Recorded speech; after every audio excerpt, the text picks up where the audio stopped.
Hi, and welcome to Lines to Sleep, where words become your pathway to relaxation and help you drift off into sweet dreams. Don't forget to like and subscribe to the channel. I'd love to know, where are you watching from, and what time is it there?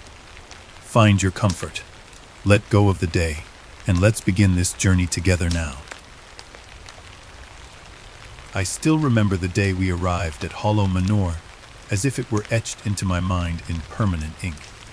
The early autumn air carried a chill that hinted at secrets hidden beneath the rustling leaves and crumbling stone. I was both excited and apprehensive about the new beginning our family was about to undertake. My father had always insisted that change was the key to growth, but nothing had prepared me for the shiver-inducing welcome that awaited us at the ancient estate. The manor itself stood at the edge of a sprawling, overgrown estate, its time-worn facade dominated by ivy and tangled vines. Even from the road, the house exuded an eerie charm, a beauty tarnished by neglect and the weight of untold history. I stepped from the car with my suitcase and paused to take in the sight: towering, gabled roofs, arched windows that seemed to watch me, and a grand entrance door that creaked in the wind like a sorrowful greeting. It was as though the manor had been waiting for us, silently beckoning our arrival with a mix of sorrow and sinister intent. Inside, the atmosphere shifted from the cool exterior to a dense, almost suffocating stillness. The foyer was dimly lit by a weak, amber glow that filtered through stained glass. Dust motes danced in the stray beams of light, and every step echoed loudly against the stone floor. I could feel the history of the place, like a presence that observed every move we made. The air carried a peculiar mix of old wood, must, and something I couldn't quite place. A faint trace of decay intermingled with the faintest hint of perfume. I wasn't sure whether to be comforted or disturbed by the unusual scent. My family began to settle in quickly. My mother busied herself in the kitchen, attempting to create a semblance of normalcy by unpacking our belongings and setting up a modest dinner in the grand, but empty, dining room.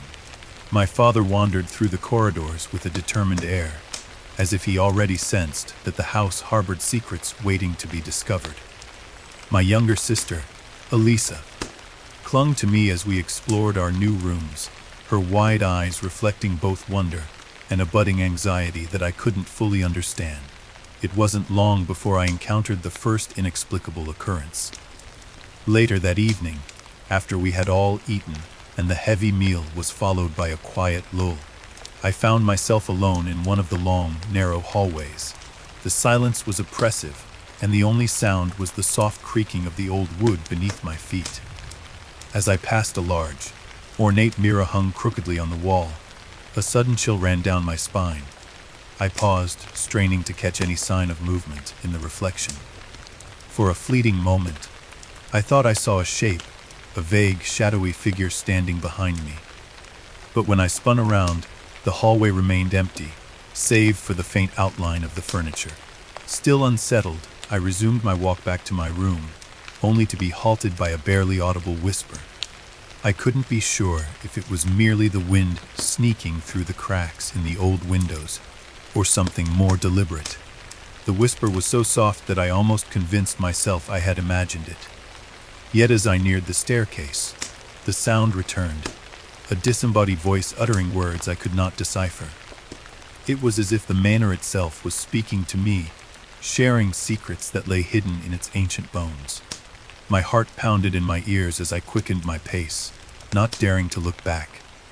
That night, as I lay in bed trying to shake off the lingering sensation of being watched, I could still hear the echo of that mysterious whisper. I wondered what secrets Hollow Manor might be hiding, and whether the voice was a warning or an invitation. Sleep eluded me as I tossed and turned, my mind racing with fragmented images of dark corridors, shadowy figures, and the ever-present feeling of dread. I scribbled notes in my journal, hoping to capture every detail before it faded into the recesses of my memory. I wrote about the creaking floors, the shifting shadows, and the sense of being enveloped by a presence that was both comforting and terrifying. The next morning, the atmosphere felt different.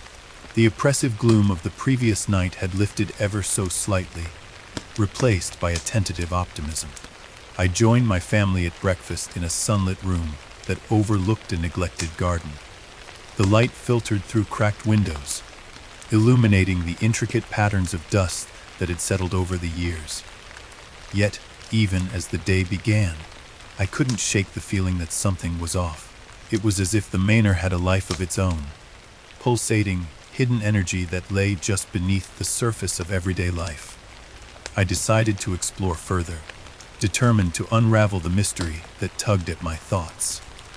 My father, ever the practical man, suggested we clean and restore some of the rooms before the coming winter. "We'll get to know the place as we work," he said, trying to mask the tremor in his voice with forced cheerfulness. I joined him on one of the longer corridors, my steps light but my senses alert. The corridor stretched out like a maze, with rooms branching off at odd angles, their doors closed as if guarding the secrets within.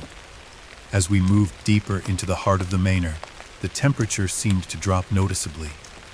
I could see my breath in the air as we walked, and the silence was punctuated only by the soft hum of our conversation. My father pointed out peculiar architectural details, a faded mural here, a set of intricately carved wood panels there, that hinted at the building's storied past. He mentioned that the manor had been constructed in the early 1800s and had belonged to a once prominent family whose fortunes had mysteriously dwindled. I listened, intrigued, yet increasingly aware that the details he offered only deepened the sense of foreboding that clung to the place. We reached a small study at the end of the corridor, its door slightly ajar as if inviting us in. Inside, the room was lined with shelves filled with dusty volumes and odd trinkets that seemed to have been collected over the centuries.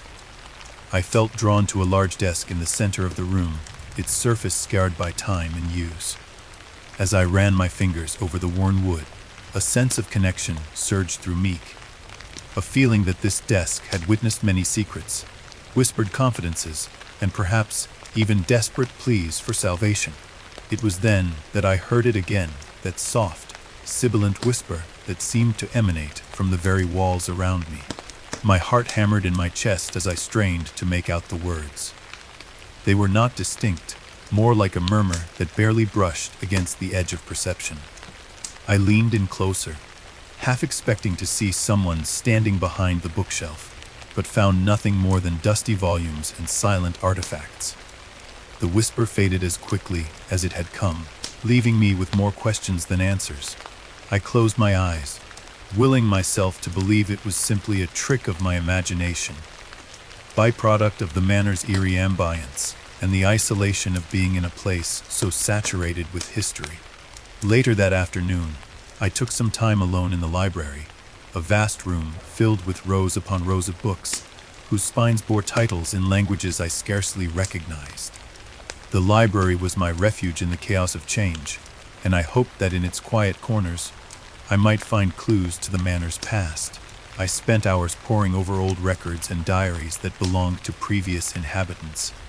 Some entries spoke of lavish parties and grand celebrations, while others hinted at tragedies and unexplained disappearances. I found myself particularly drawn to a brittle, leather-bound journal that lay hidden behind more prominent works. Its pages were filled with cryptic sketches and entries that detailed strange occurrences, rituals, and the murmurs of unseen forces. As I read, I began to notice a recurring motif in the entries, a reference to voices, to whispers that spoke of secrets too dark to be shared openly. The words resonated with my own experience from the night before, and a chill passed through me. The journal mentioned that the manor was believed by some to be alive, that it absorbed the emotions and memories of its inhabitants, and, in turn, whispered them back in fragmented echoes. I could almost believe the idea, for every corridor, every crevice of Hollow Manor seemed to pulse with life in its own mysterious way. By the time the late afternoon shadows stretched long across the library floor, I felt an urgency to share my discoveries with my family. I gathered my journal and the fragile diary, determined to discuss what I had found with my father. He listened intently as I recounted the eerie experiences of the previous night and my findings from the library.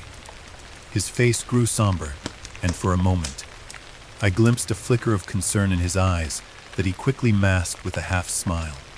"It seems the manor has chosen to speak to us in its own way," he said softly, almost to himself. "We must learn to listen, or risk losing ourselves in its secrets." That evening, as dusk settled and the manor's exterior was cloaked in deep shadows, I could feel the weight of anticipation in the air. The house seemed to breathe around us, each creak of the floorboards a reminder that it was more than just a structure. It was a repository of memories, both cherished and cursed. I found myself drawn once again to the corridor, where I had first heard the whisper. The dim light of a single lamp cast long, wavering shadows along the walls as I walked slowly, my senses alert for any sign of the unexplained. Then, quite suddenly, I heard the voice once more. This time it was a little louder, as if someone had mustered the courage to speak their truth. I paused in the center of the corridor and listened intently. The words were still indistinct, a murmur that carried the weight of sorrow and regret. My pulse quickened, and I felt a strange compulsion to follow the sound, even as common sense urged me to retreat. The whisper led me toward a side hallway, one I hadn't noticed before, partially concealed by a heavy, embroidered curtain. My hand trembled as I reached out and pulled the curtain aside, revealing a narrow passageway shrouded in darkness. Stepping into the hidden corridor, I felt as though I had crossed a threshold into another world.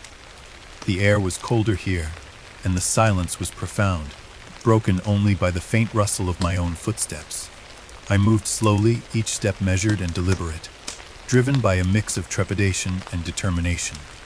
The walls were lined with faded wallpaper and obscure symbols that I could not decipher, their meanings lost to time but their presence ominous. At the far end of the passage, the whisper grew louder, almost as if it was waiting for me to arrive. When I reached the end of the corridor, I found myself before a heavy wooden door, its surface adorned with intricate carvings that mirrored some of the symbols I had seen earlier. My hand hesitated on the cool metal of the doorknob as I braced myself for whatever lay beyond. With a deep breath, I pushed the door open. Inside was a small, cluttered room that appeared to have been forgotten by time. The space was dominated by a single, ancient chair and a low, stone pedestal that held a tarnished mirror. The mirror's surface was mottled and cloudy, as if it had witnessed centuries of sorrow and loss. I approached it slowly, my reflection merging with the ghostly patterns that danced across the glass. For several long minutes, I stood there transfixed by my own image, which seemed to flicker between the present and a bygone era. Then, without warning, the mirror rippled as if disturbed by an unseen hand. The whisper, now clearly audible, filled the room with an unmistakable urgency, a soft, almost pleading intonation that spoke directly to my soul. I could no longer ignore the feeling that this was no mere figment of my imagination. It was a communication from the manor itself, a call to uncover its hidden truths. Trembling, I reached out and touched the cold surface of the mirror. In that instant, my mind was flooded with fragmented images, a shadowy figure reaching out in despair, a room bathed in flickering candlelight, and a mournful face that seemed all too familiar. I staggered back, the overwhelming sensations nearly robbing me of consciousness. The mirror's surface stilled, and the room fell silent once again. I stood there, heart pounding, trying to make sense of what I had just experienced. Had I truly heard the manor speak? Was it sharing its sorrowful past with me, or was it a manifestation of my own fears? In the days that followed, the echo of that night haunted my every thought. I took extra care to document every unusual event, every whisper, and every inexplicable sensation. I scrawled frantic notes in my journal, desperate to capture even the slightest detail that might later help to piece together the manor's enigmatic history. I became increasingly convinced that Hollow Manor was not simply a building, but a living archive of memories. both joyous and tragic, that had seeped into its very walls. My family, too, began to sense that something was amiss. My father's steady demeanor was tempered by moments of uncharacteristic reflection, and my mother, usually so composed, seemed distracted and distant. Even Eliza, whose innocence I had always taken for granted, appeared older, her eyes holding a quiet worry that belied her tender age. It was as if the manor's presence was infecting each of us with an unspoken dread, a premonition that something terrible lay just beneath the surface of our new life. One crisp evening, as a storm gathered in the distance, I found myself drawn once more to the corridors of Hollow Manor. Rain began to patter softly against the leaded glass windows, and the wind howled like a forlorn spirit outside. I ventured back to the very passage where I had discovered the hidden door, feeling that I must return to the Chamber of Secrets. With each step, the whispers seemed to crescendo, echoing off the stone walls in a symphony of sorrow and warning. I could feel the weight of unseen eyes upon me, and every instinct urged me to flee. But curiosity, that ever-compelling force, kept me rooted to the spot. As I neared the door, I paused to consider what I was about to do.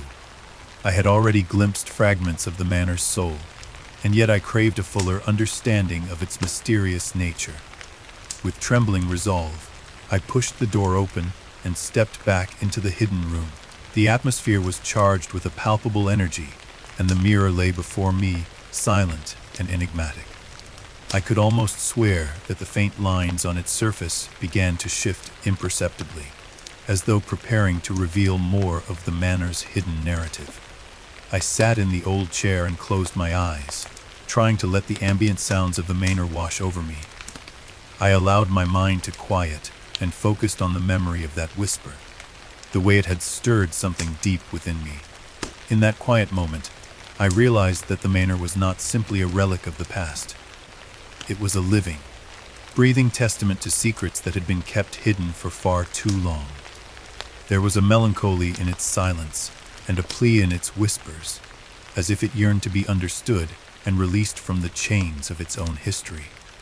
When I finally opened my eyes, the mirror's surface had grown still once more, but I felt that something intangible had shifted within me. I knew that my time at Hollow Manor would not be merely a sojourn in an old house. It would be a journey into the heart of a mystery that stretched back through the corridors of time. I left that hidden chamber with a profound sense of responsibility and a determination to uncover the truth, no matter how deeply it was buried beneath layers of dust and regret. That night, as I lay in bed with the memories of the day swirling in my mind, I felt both terrified and exhilarated by the possibilities that lay ahead. The manor had already begun to weave its narrative into the fabric of our lives, and I could sense that this was only the beginning. The soft, persistent whisper of Hollow Manor had claimed me as its own, drawing me into a web of secrets that I could neither escape nor ignore.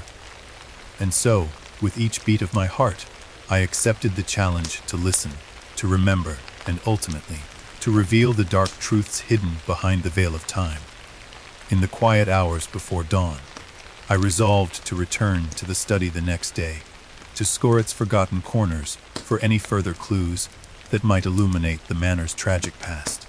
I could only hope that in doing so, I would not awaken forces far beyond my understanding.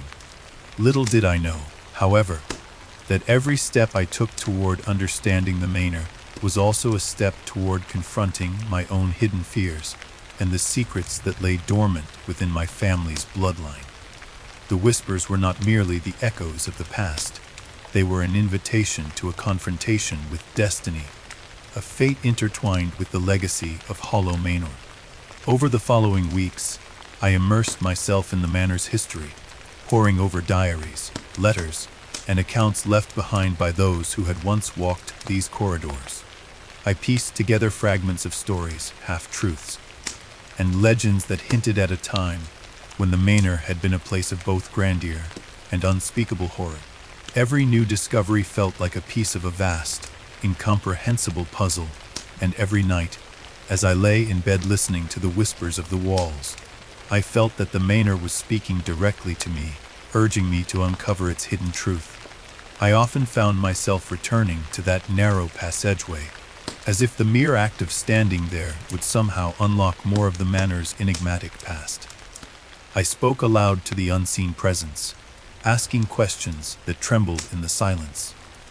"What do you want from me? Who are you?"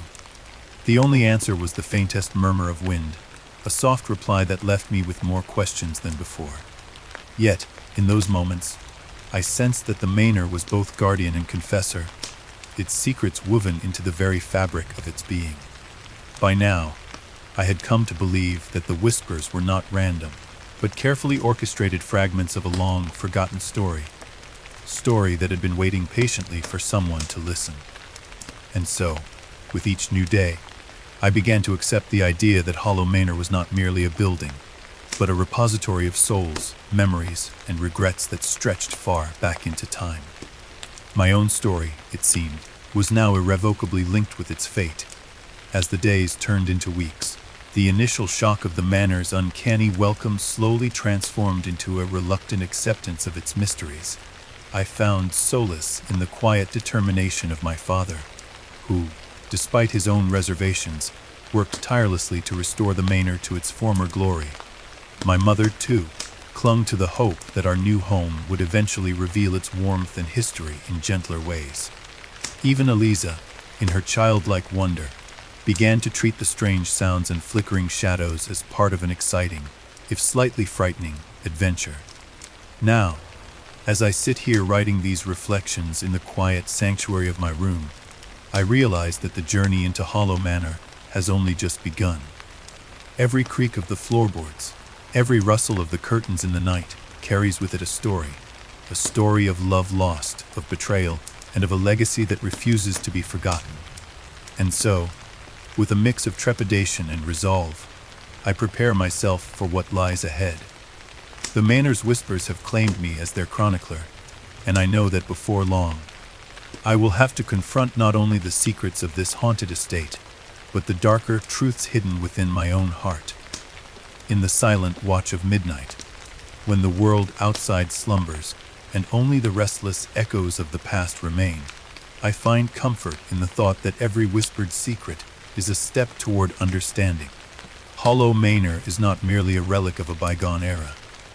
It is a living testament to the enduring power of memory and the relentless pull of fate.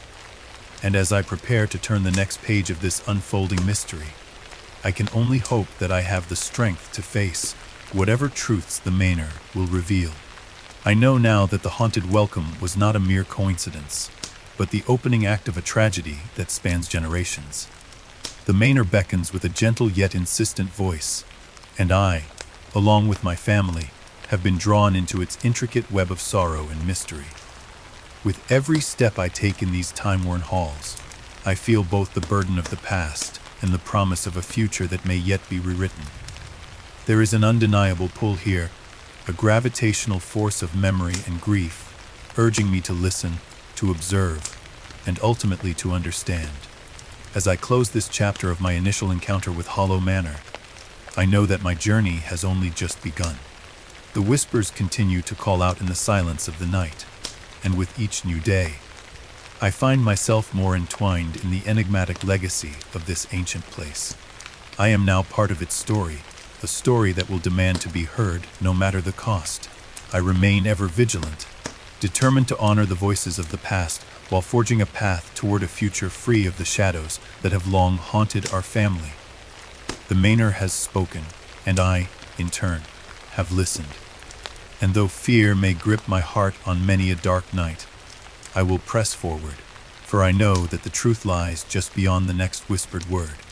I had barely had time to catch my breath after the unsettling welcome of Hollow Manor, when an inexplicable pull urged me to delve deeper into its hidden past. The strange voices and shifting corridors had left me with an insatiable hunger for answers, a desire to uncover the secrets embedded within these ancient walls. I sensed that the manor was a palimpsest of memories, layered with history and sorrow, waiting patiently for someone to read between its lines. The day after my first encounter with the whispering corridors, I rose with a singular focus, to explore every nook and cranny of the manor in search of clues that might explain the murmurs of voices I had heard. My father, ever the pragmatist, busied himself with repair work and restoration, while my mother immersed herself in preparing meals that kept us tethered to a semblance of normalcy. Yet I felt isolated by the knowledge that something far older and more profound resided within these walls. I was determined to uncover the manor's past, even if it meant venturing into the forbidden spaces that time had nearly forgotten. I began my search in the library, a vast room filled with dusty shelves and precariously balanced towers of books. There was an almost sacred hush in that space, as if every volume was a silent guardian of secrets. I had already discovered a leather-bound journal hidden behind more prominent works the previous evening, and I knew it was only a matter of time before I encountered more artifacts of a bygone era. My fingers traced the spines of the books as I moved slowly down the aisle, my mind racing with questions. Who were the people who had lived here, and what tragedies had they witnessed? What terrible events had left their mark on these walls? It was during this quiet exploration that I noticed an unusual indentation in the wood paneling along one side of the library. The carving was almost imperceptible, but something about its deliberate lines called to me. With trembling fingers, I ran over the surface until I discovered a small, hidden latch. My heart pounded as I pressed it, and a section of the panel swung open with a creak that echoed like a long, forgotten lament. Beyond the narrow opening lay a small alcove, barely large enough to stand in, but it was filled with objects that instantly captivated my attention. On a dusty shelf within the alcove rested a collection of letters tied with faded ribbons. Their yellowed pages bore the elegant script of a time long past, and I could almost hear the voices of their authors whispering across the ages.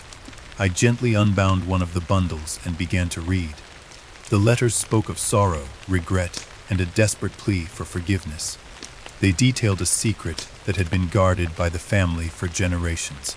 A secret tied to a ritual and a curse that haunted both the manor and its inhabitants. I read of clandestine meetings in moonlit corridors, of forbidden rites performed in hidden chambers, and of the sacrifice of an innocent life to appease forces beyond mortal understanding. As I absorbed these grim confessions, I felt a chill wash over me, as if the very words were reaching out from the past to wrap me in their despair. My mind raced with the possibility that the whispers I had heard were not random phenomena, but echoes of the guilt and anguish recorded in these letters. The notion was both horrifying and compelling. The manor itself might be a repository for the sins of its long, dead occupants.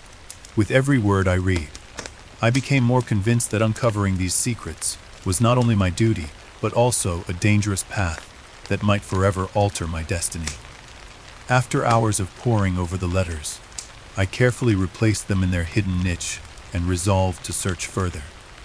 I left the library with a sense of both dread and determination, the words of the past resonating in my ears as I stepped into the corridor beyond.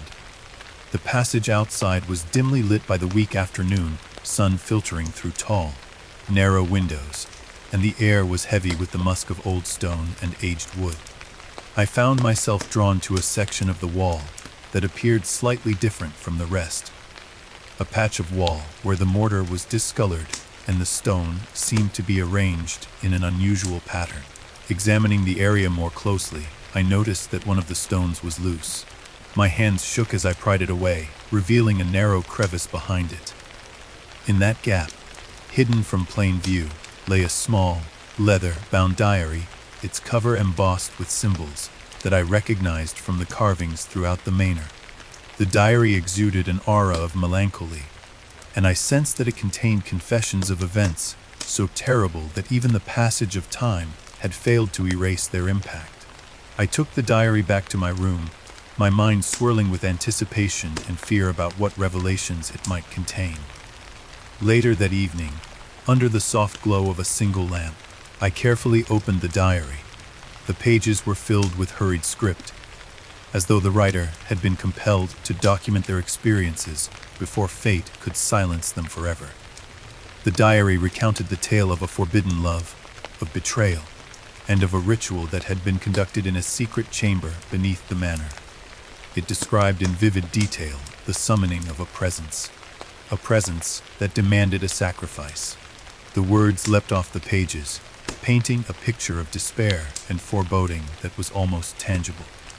The writer spoke of the curse that had been sealed into the walls of the manor, and hinted that the echo of that curse was responsible for the strange events that had plagued our family since we arrived. I read on, transfixed, as the diary recounted how the manor's original inhabitants had tried desperately to break the curse. Every desperate measure, every whispered incantation, was documented in a series of entries that became progressively more frantic as the writer's hope dwindled. I could almost feel the suffocating terror that must have gripped them during those final days. The final entry was a hasty scrawl of words that trailed off into incoherent scribbles, as if the writer had been interrupted by a sudden and unspeakable terror. My heart hammered in my chest as I closed the diary, and I knew that had only scratched the surface of the manor's dark history. The next day, I resolved to share my findings with my father, who had always held an almost mystical reverence for the past. He listened in silence as I recounted every detail. The letters in the alcove, the diary hidden behind the loose stone, and the eerie parallels between the recorded events and the supernatural occurrences we had experienced. His face darkened with a mixture of sorrow and apprehension.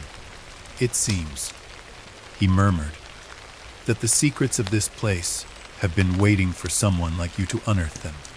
His words were both a comfort and a forewarning.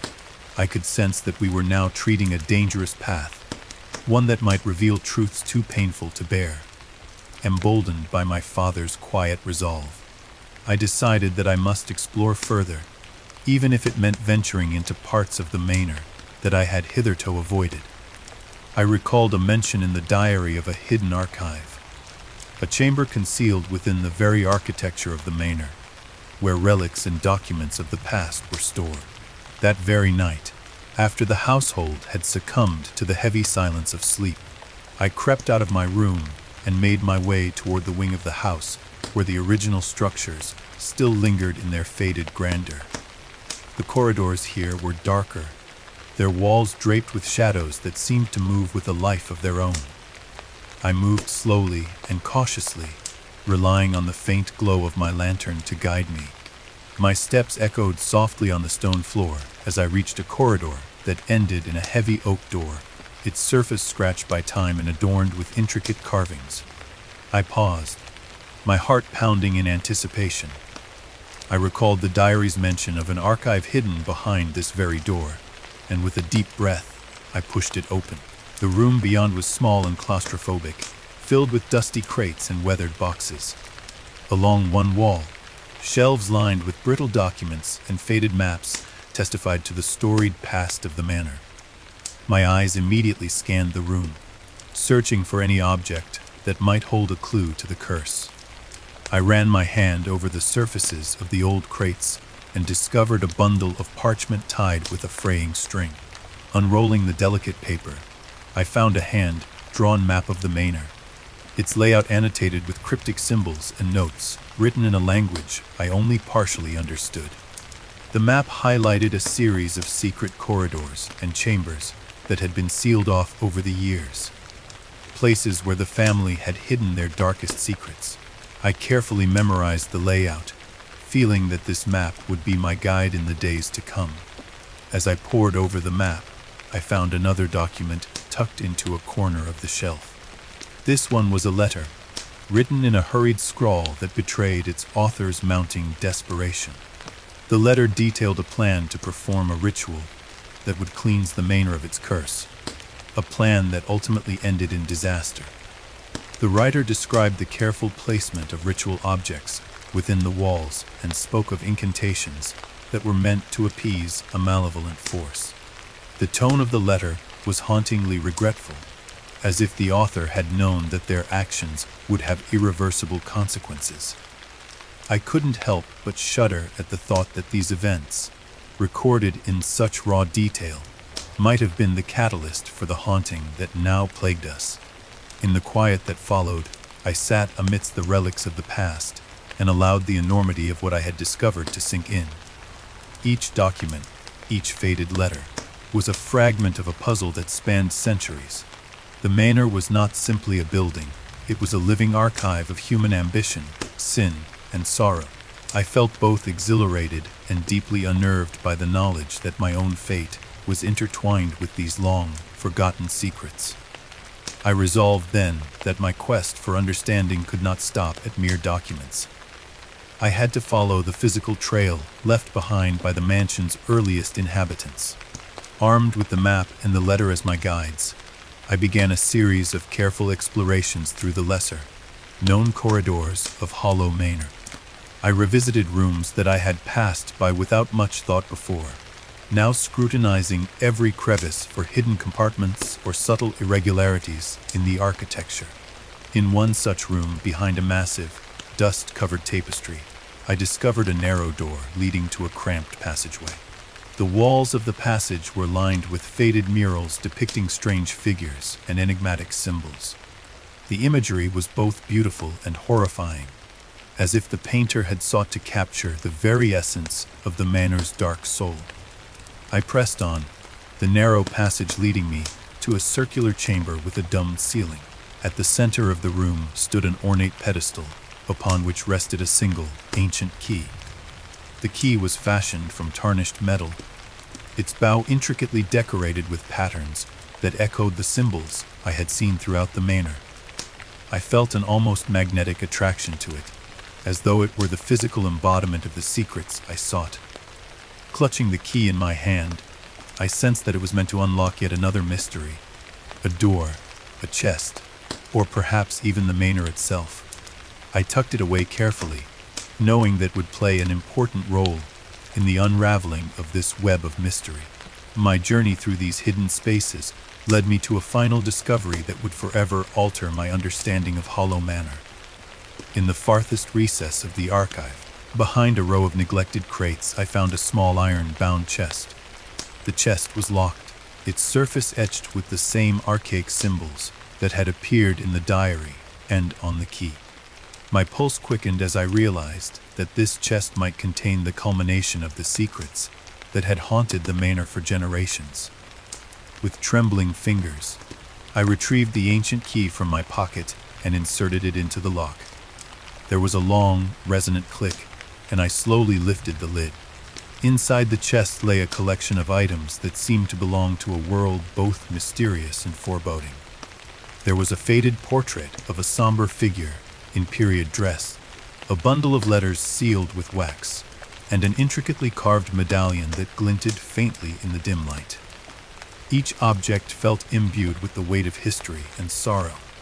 I turned the portrait over and discovered that on its reverse side, a name was scrawled in delicate script, a name that sent a shiver down my spine.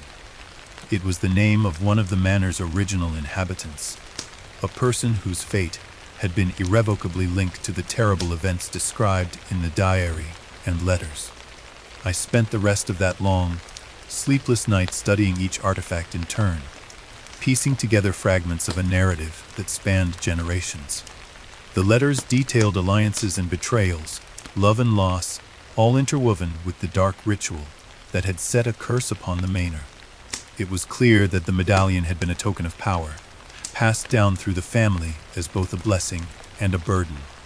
As I held it, I felt a deep resonance, as if the medallion was a conduit for the emotions and memories of those who had come before me.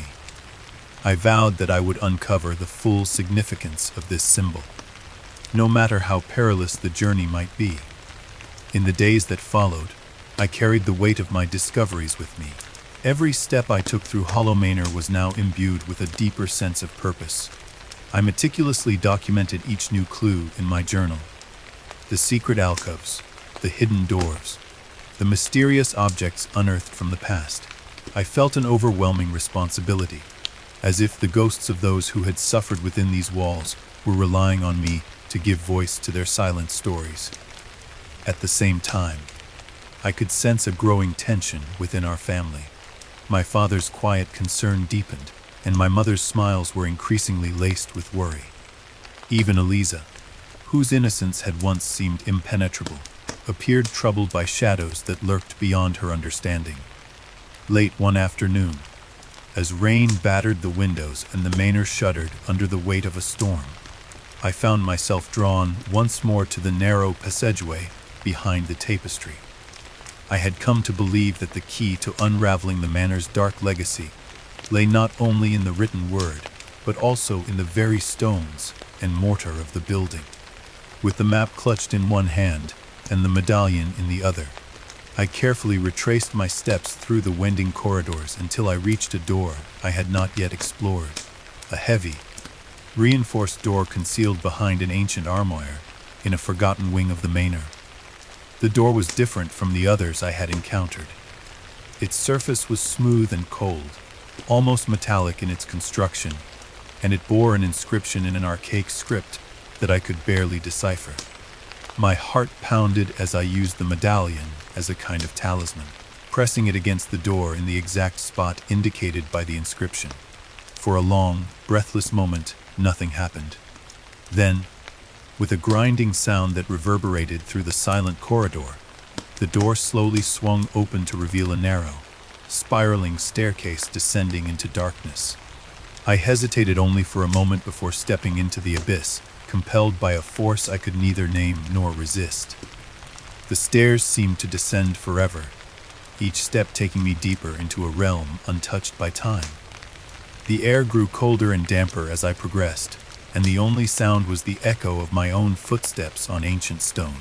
At last, I emerged into a cavernous chamber, its walls covered in strange, pulsating symbols that glowed faintly in the darkness. In the center of the chamber lay an altar, its surface scarred by countless rituals and the passage of unrecorded time. It was a place of quiet, haunting majesty, a sanctuary of secrets, both beautiful and terrible. I approached the altar with a mix of reverence and dread. The inscriptions on its surface recounted the history of a ritual sacrifice, one that had bound a terrible curse to the very soul of Hollow Manor. I knelt before it, feeling the gravity of countless generations pressing down upon me. In that silent moment, I realized that the documents, letters, and relics I had discovered were not isolated artifacts, but parts of a larger tapestry. A tapestry of sorrow, betrayal, and the inescapable consequences of a ritual that had gone awry. The truth was beginning to emerge from the darkness, and with it came the realization that my family's fate was inextricably linked to the sins of the past. I spent hours in that underground chamber, tracing the faded carvings on the altar with trembling fingers and whispering the half-remembered words of ancient incantations. Every sound, every flicker of light, seemed to carry with it the echoes of lives long extinguished. In the deep silence of that hidden realm, I vowed that I would not let the secrets of Hollow Manor remain buried. I would unravel the mystery thread by thread, even if it meant confronting truths that might shatter everything I thought I knew about my family and myself. When at last I emerged from the underground chamber, the storm outside had subsided into a gentle drizzle. I felt both physically and emotionally drained, yet there was an undeniable clarity in my mind. I now possessed tangible evidence of the manor's troubled past, a past that was marked by rituals, sacrifice, and the heavy burden of unspoken sins. The map, the diary, the letters, and the relics all pointed toward a single, inexorable truth, that the manor was a living testament to a legacy of secrets that had been carefully hidden behind its walls, only to resurface and claim new victims with each passing generation. In the days that followed, I became consumed with the task of piecing together this dark history. I revisited the alcove in the library, scrutinized every detail of the old documents, and compared them with the layout depicted on the map. I discovered that many of the symbols and inscriptions repeated themselves in different parts of the manor, linking disparate events and forgotten rituals into a coherent narrative. It was as if the very walls of Hollow Manor were whispering their secrets to me, urging me to look beyond the surface and to seek out the painful truths of the past. As I continued my investigations, I began to notice subtle changes in the atmosphere around me. The manor seemed to react to my every move, as if my quest for truth was disturbing forces that had long been at rest. Late at night, while the rest of the house slept, I would hear the sound of distant footsteps echoing through the corridors. I began to document these occurrences meticulously, adding new entries to my journal alongside the old letters and diary entries. The more I uncovered, the more I felt that I was drawing closer to the heart of the mystery, even as an unshakable dread grew within me. One chilly evening, as I sat by the flickering light of a candle in my room, I decided to confront the implications of what I had learned. I spread out the various documents and artifacts on my desk, aligning the map, the medallion, and the diary as if they were pieces of an intricate puzzle. With a steady hand, I retraced the steps described in the diary, noting how the ritual, the sacrifice, and the subsequent curse were all interconnected. The revelation was staggering. The curse that had been invoked in those dark days was not a random affliction, but a meticulously planned act that had bound the fate of Hollow Manor, and by extension, my own family, to forces beyond mortal control. In that moment of grim clarity, I understood that my exploration was only just beginning. I had uncovered secrets that spanned generations, secrets that had seeped into the very fabric of the manor. Each new discovery felt like a door opening to a room filled with long, buried sorrows and forgotten sins. And as I gazed upon the artifacts of a time that had been both beautiful and tragic, I knew that I had to press on. The whispers in the walls had spoken to me, and I was compelled to honor their call by bringing the truth into the light. Every day thereafter was a quest, a journey deeper into the labyrinth of history and memory that was Hollow Manor. I revisited the secret passageways, studied the obscure symbols carved into the stone, and even began to experiment with the incantations mentioned in the diary. Though fear was a constant companion, curiosity and a sense of duty drove me forward. I felt that with every step I took, I was slowly but surely piecing together a puzzle that spanned not only the history of the manor, but the very destiny of our family. Now, as I sit here in the fading light of day, I am more convinced than ever that the walls of Hollow Manor are alive with the memories of those who once walked these halls. Their voices echo softly in the quiet, urging me to remember, to record, and ultimately, to reveal the truth. I know that the path ahead is fraught with peril, but I am resolved to continue this journey, no matter where it may lead. The secrets in these walls are not merely relics of the past. They are living witnesses to a tragedy that refuses to die. I close my journal for the day with a heavy heart and a determined spirit, ready to face whatever revelations tomorrow may bring. My quest for the truth about Hollow Manor is far from over, and each new discovery only deepens the mystery. Yet I find solace in the knowledge that I am not alone. These walls have chosen me as their confidant, and I must honor the silent pleas of the past by unearthing every secret they guard. In the twilight of that long day, I realize that the true horror of Hollow Manor is not in the specters that roam its corridors or the shifting shadows that haunt its halls. It is in the legacy of secrets that have been carefully concealed behind its walls, a legacy that now calls out to me to uncover, understand, and ultimately, to free the tormented souls trapped within its embrace. And so I continue, step by step, into the depths of history, armed with nothing but my journal, a fading map, and the relentless desire to unearth the truth hidden in these ancient walls. I had barely recovered from the shock of the manor's shifting corridors and secret alcoves when I realized that something far more insidious had taken root within Hollow Manor. As the days passed, a pervasive gloom settled over our home, and the once merely curious whispers of the walls transformed into something that felt deliberate, urgent, and all too personal. At first, the disturbances were subtle. In the early hours of the morning, I would awaken to a chill that seemed to seep from the very fabric of the room, accompanied by soft, indistinct murmurs that teased the edges of my waking mind. I would sit up in bed, straining to discern the meaning behind the hushed tones.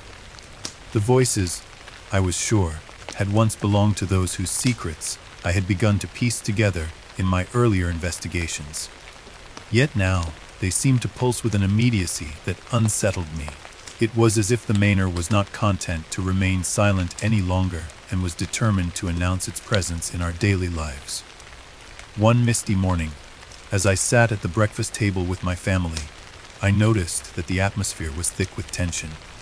My father, whose quiet determination had sustained our search for answers thus far, now wore a frown that deepened with every clink of cutlery. My mother's smile was distant, her eyes searching the shadowed corners of the room, as if expecting something to emerge from them. Even Elisa, usually so full of innocent wonder, appeared somber, her gaze fixed on a point beyond our immediate circle. I could feel a tremor of unease in the air, a silent prelude to the events that were soon to come. That very day, while I pored over my journal and the assorted documents I had collected, I heard a sound that made my blood run cold. A scraping, as though something was being dragged across the floor in the corridor outside my room. My heart pounding, I rose from my desk and crept to the door. The hallway beyond was dimly lit by a weak winter sun, its light barely penetrating the thick dust that clung to every surface.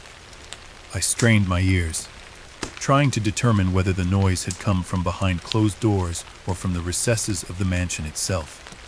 But as the sound faded into silence, so too did any explanation, leaving only the lingering echo of dread in its wake. I began to suspect that the strange happenings were not isolated incidents, but part of a mounting pattern. Over the next few days, I witnessed a series of inexplicable events that defied all logic. A mirror in the foyer would suddenly show fleeting images of unfamiliar faces. A gaunt man in tattered clothes, a woman with sorrowful eyes, only to revert to its ordinary reflection moments later. Doors would slam shut on their own, and objects that I had left untouched would be found rearranged in impossible ways. The sense of being observed became almost constant, a prickling at the back of my neck that made it impossible to relax. My attempts to confide in my family about these experiences were met with a mixture of skepticism and quiet resignation. My father would simply nod, his expression grave, as if silently acknowledging that we were all beginning to feel the weight of the Manor's past. My mother, though fearful, seemed to prefer silence over discussion, her eyes brimming with unspoken worries. And Elisa, so young yet perceptive, would sometimes whisper, "Fear here," before retreating into a frightened silence. In these moments, I could see that the haunting was not just an external force, but was also seeping into the very hearts of those I loved. One evening, as twilight bled into the corridors of Hollow Manor, I resolved to document everything in my journal. I sat by the flickering light of a single candle in my room, writing feverishly about the day's events and my own growing trepidation. The words flowed from me in a torrent of confusion and fear as I tried to make sense of the inexplicable. It was in that moment, with pen in trembling hand, that I felt a sudden shift, a powerful surge of energy that knocked the candle from its perch and plunged the room into darkness. I fumbled in the blackness, my heart slamming against my ribs, and when I finally managed to relight the candle, I saw a shape standing at the foot of my bed. The figure was spectral, a hazy outline of a person, barely more than a wisp of smoke. For several agonizing seconds, it hovered there, its form indistinct yet undeniably human. I could not move, paralyzed by a mixture of terror and disbelief, as the apparition's eyes, if they could be called that, seemed to lock onto mine. In that moment, the room was filled with an oppressive silence that spoke louder than any scream I could have let out. And then, just as suddenly as it had appeared, the figure dissipated into the air, leaving me gasping for breath and questioning whether I had imagined it all. The following day, I confided in my father about what I had witnessed. His reaction was a complex mixture of sorrow and resolve, a look that suggested he had known this day would come. "It seems the manor's voice has grown louder," he said softly, his tone heavy with a secret burden. "We must be cautious, for it is not merely a phantom of the past, but something that is stirring in response to our presence." His words both reassured and unsettled me, as if he too felt the inexorable pull of forces beyond our control.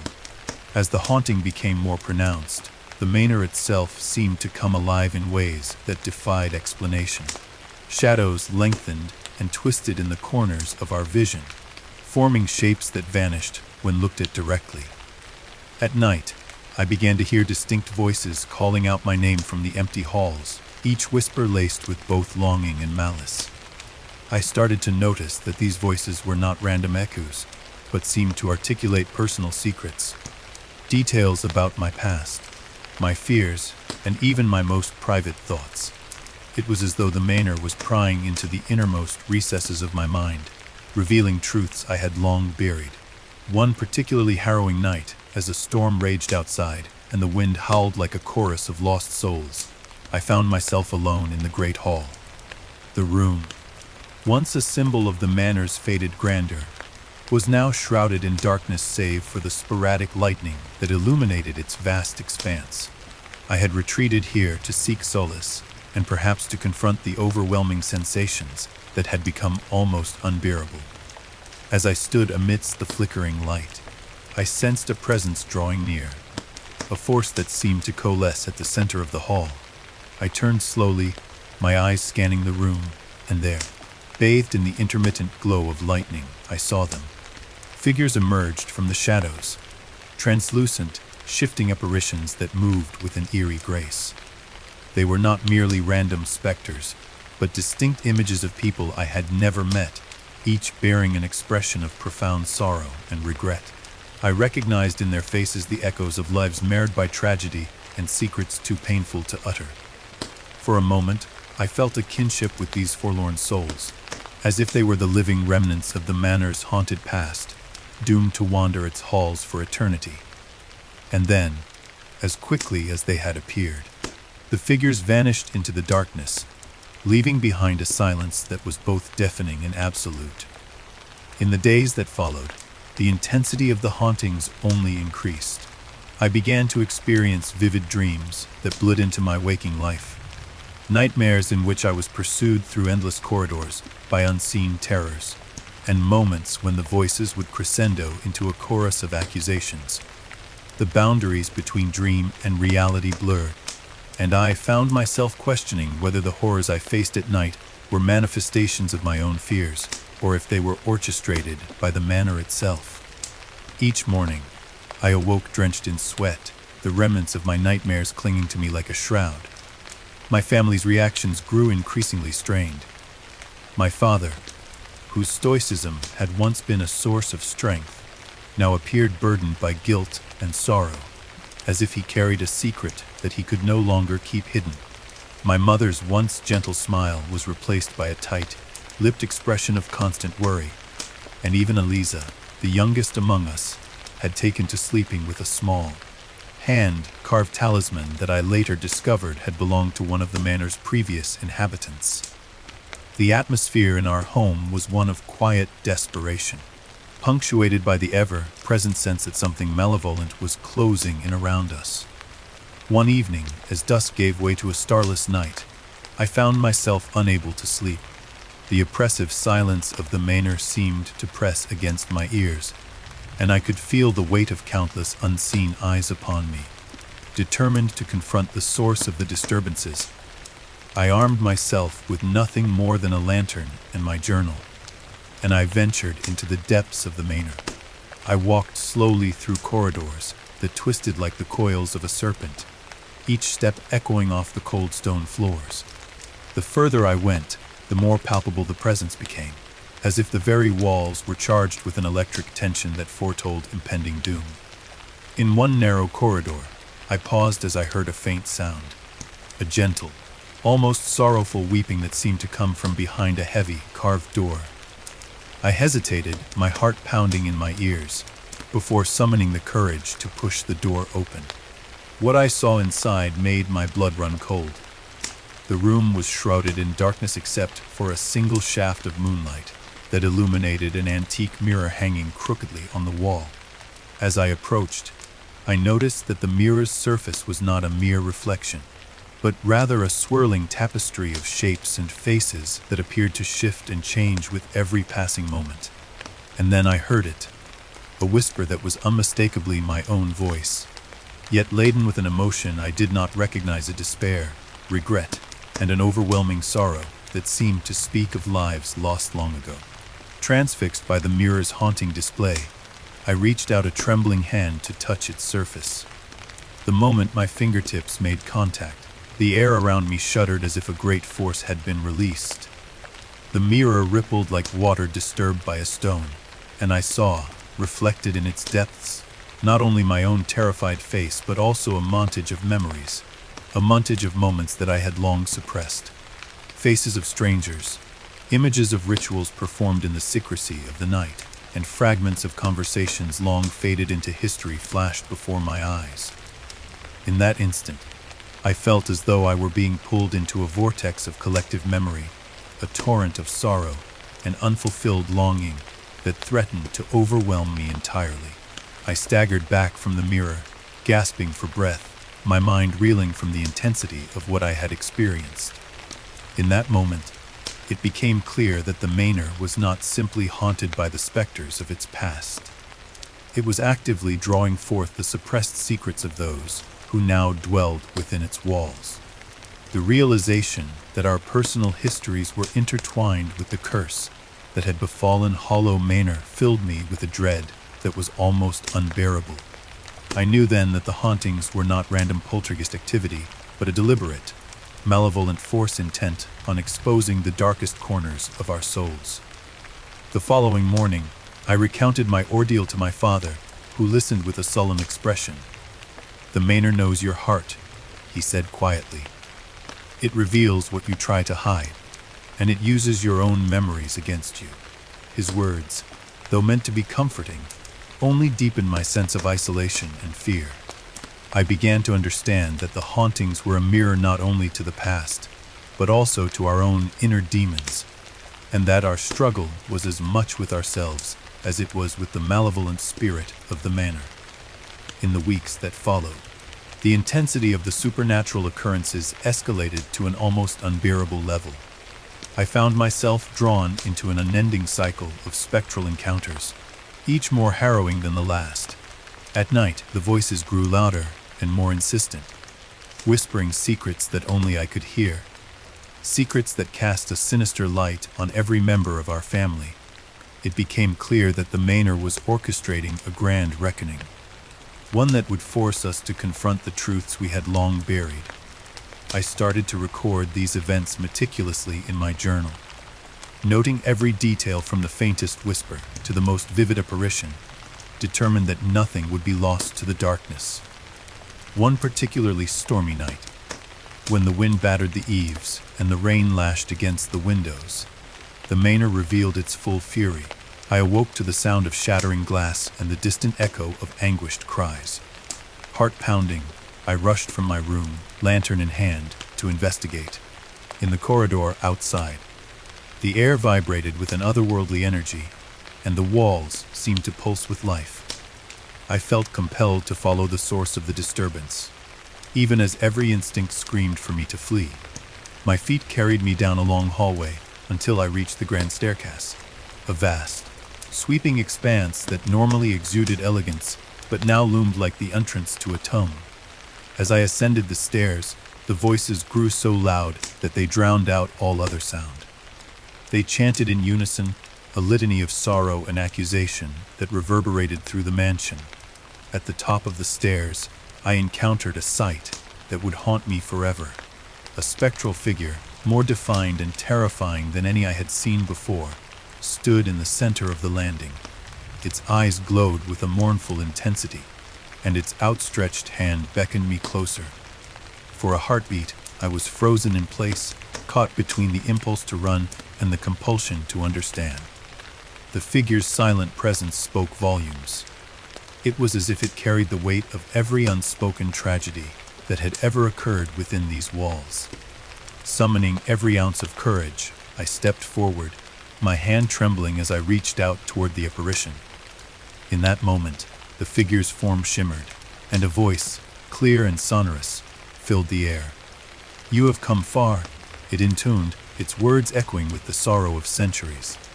"But the truth you seek lies not in these halls alone, but within the hidden recesses of your own heart." Those words struck me like a physical blow, and for a long moment, I was lost in a swirl of conflicting emotions. Fear, sorrow, and a desperate longing to understand the connection between our family and the cursed legacy of Hollow Manor. The confrontation on the landing marked a turning point in my journey. No longer was the haunting a distant, abstract threat, it was personal and inescapable. I realized that the manor had become a living repository of our collective guilt, secrets, and suppressed emotions. Each whisper and every spectral image was a manifestation of the unspoken resentments that had festered within our family for generations. I began to wonder if the haunting was not only a curse imposed by ancient ritual, but also a consequence of our own inner turmoil, a reflection of the darkness that resided in our hearts. In the days that followed that fateful encounter, I felt compelled to delve deeper into the psychological dimensions of our plight. I revisited the documents I had unearthed, scrutinizing every letter and diary entry for hints of personal guilt and hidden transgressions. I spoke in hushed tones with my father, trying to coax out memories he had long kept secret. Slowly, I began to see a pattern emerge, one that linked the spectral events to unresolved conflicts and regrets that had haunted our family long before we arrived at Hollow Manor. It was as though the manor itself had become a mirror, reflecting not only the sins of its ancient inhabitants, but also the flaws of the living. One crisp afternoon, while the autumn light filtered softly through the decaying stained glass of the manor's ancient chapel, I found myself overwhelmed by the realization that the haunting was drawing us into a confrontation with our own inner demons. I sat alone in a pew, the silence of the chapel broken only by the distant rustle of leaves and the creak of old wood, and I allowed myself to confront the hidden parts of my soul. In that quiet moment, I vowed to uncover every secret, however painful, that the manor had to offer. I would not let the spectral forces devour our family's legacy without a fight. That determination led me to a series of late-night vigils, during which I would sit in the dim light of my room and record every whispered word and every flicker of shadow that crossed my vision. I began to perceive patterns in the haunting, a cadence to the voices that seemed to map out a narrative of betrayal, remorse, and unresolved longing. The revelations were as terrifying as they were cathartic. I could no longer ignore the possibility that the manor's ghostly inhabitants were not merely harbingers of doom, but tragic figures desperately seeking redemption, their voices entwined with the fate of our family. As I continued to document these experiences, the intensity of the hauntings reached a fever pitch. One night, while I sat by the dying light of my lantern, I heard a new sound, a low, mournful chant that resonated from the very walls of my room. The cadence of the chant was hypnotic, and as I closed my eyes, I found myself transported to a realm of memories, both personal and collective. I saw flashes of events long past, a forbidden ritual performed under a blood-red moon, the tear-streaked face of a woman who had sacrificed everything for love, and a man whose haunted eyes pleaded for forgiveness. The images were so vivid that I could almost feel the lingering sorrow of those moments, as if the manor was inviting me to bear witness to its darkest secrets. In that trance-like state, I realized that the hauntings were no longer solely external phenomena. They were also a part of who I was becoming. Each spectral encounter, every whispered secret, was etching itself onto my soul. I could feel the burden of our family's hidden sins, the unspoken conflicts, and the legacy of regret weighing me down. And yet, in that crushing despair, there was also a glimmer of hope. a sense that by confronting these ghosts, I might finally bring about a measure of redemption for us all. The climax of these supernatural events came on a night when the storm was at its fiercest, and the manor's walls seemed to tremble with the fury of the past. I awoke to the sound of a relentless pounding, as though an unseen force was trying to break through the very structure of our home. Determined to put an end to this torment, I armed myself with nothing more than my journal and the unwavering resolve that had grown in the crucible of these haunted nights. I ventured into the heart of the manor, following the rhythmic pounding that led me deep into the corridors, where the shadows danced with a life of their own. In a long, winding passageway, lit only by the intermittent flashes of lightning through narrow windows, I came upon a chamber that I had never seen before, a room that exuded a palpable aura of sorrow and defiance. The pounding grew louder as I entered, and there, in the center of the room, stood a figure unlike any I had encountered previously. It was tall and indistinct, shrouded in darkness, yet its presence radiated a power that filled the space with both menace and mourning. The figure's eyes, glowing with an ethereal light, fixed upon me as if it had been waiting for this moment all along. "Why do you disturb our rest?"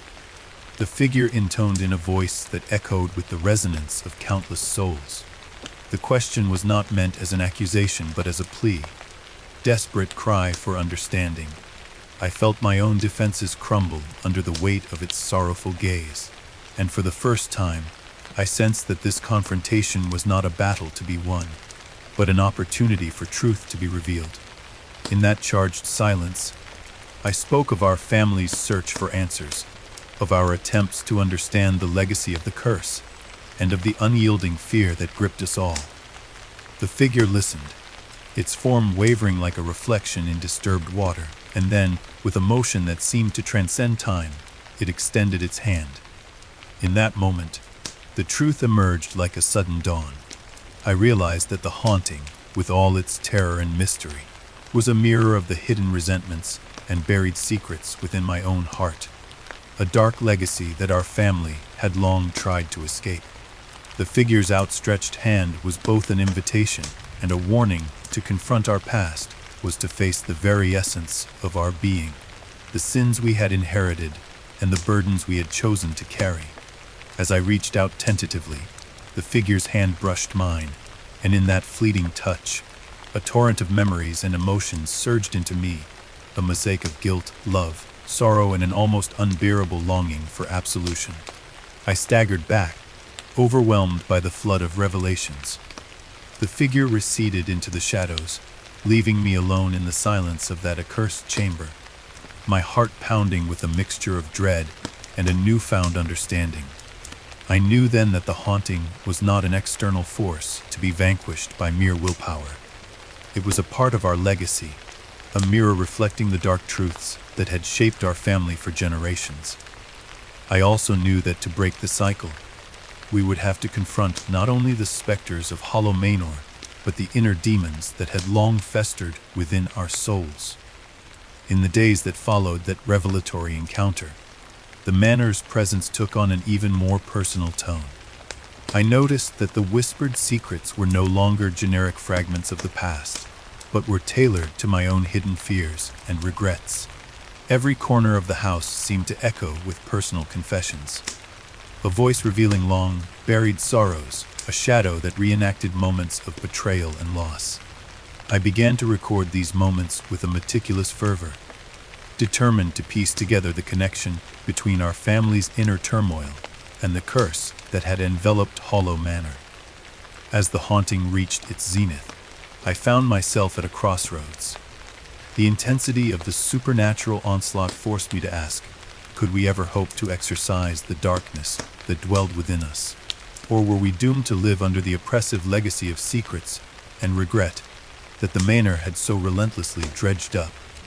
My journal filled with frantic entries, each page a testament to the battles fought in the twilight between memory and oblivion. The spectral encounters had become so frequent and so intimately tied to our personal lives that it was impossible to discern where the curse ended and our own guilt began.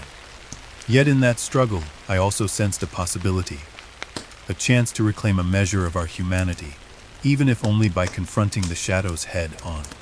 I resolved that if we were to break free of the manor's malevolent influence, we would have to acknowledge and atone for the hidden sins that had long haunted us. And so, with a resolve forged in the fires of despair and hope alike, I began to reach out to my family in earnest, urging them to share the secrets they had kept locked away in the silent chambers of their hearts.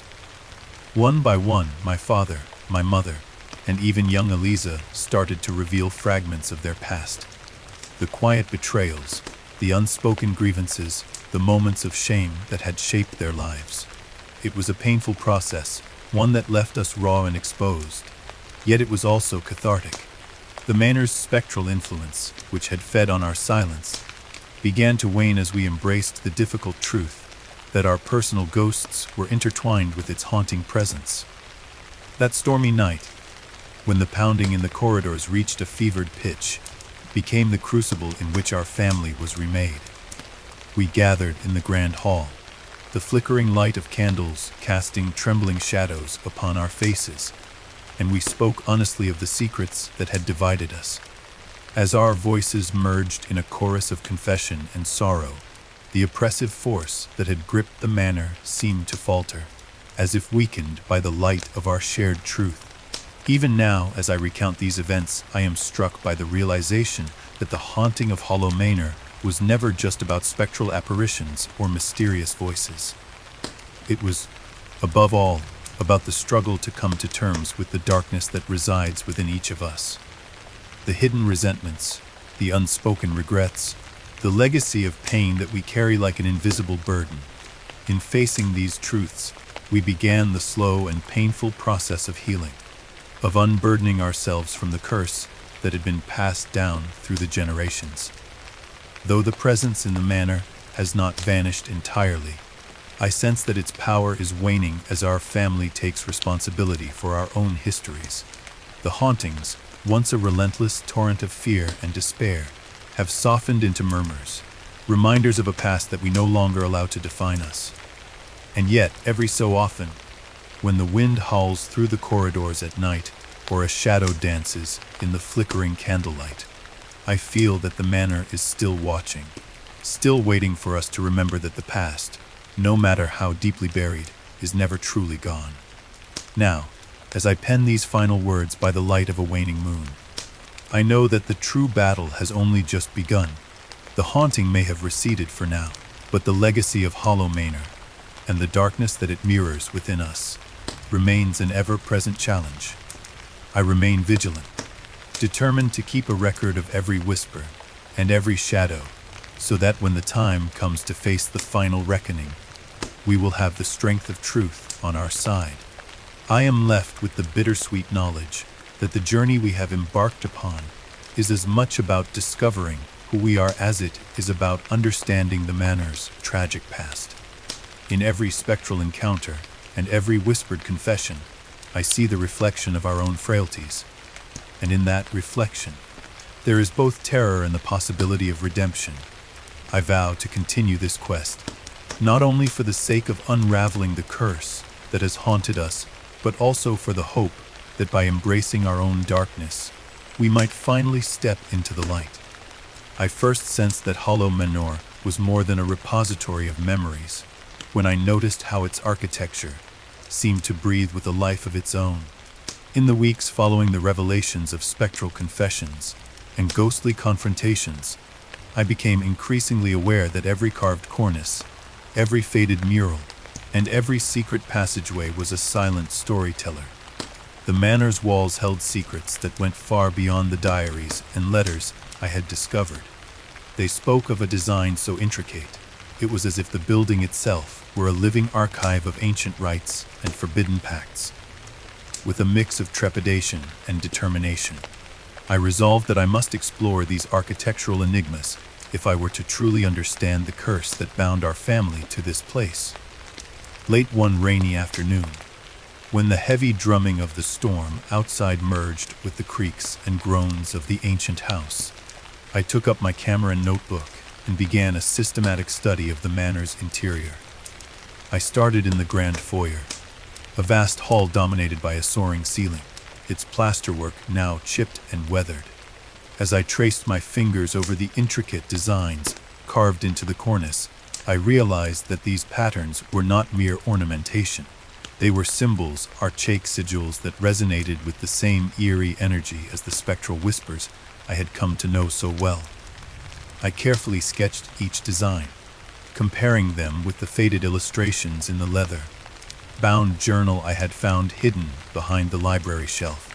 It was in that moment that I noticed something odd about the layout of the foyer. One section of the wall, behind a towering column of dark stone, bore a carving that looked almost too deliberate. A series of interlocking geometric patterns that formed a subtle but unmistakable map.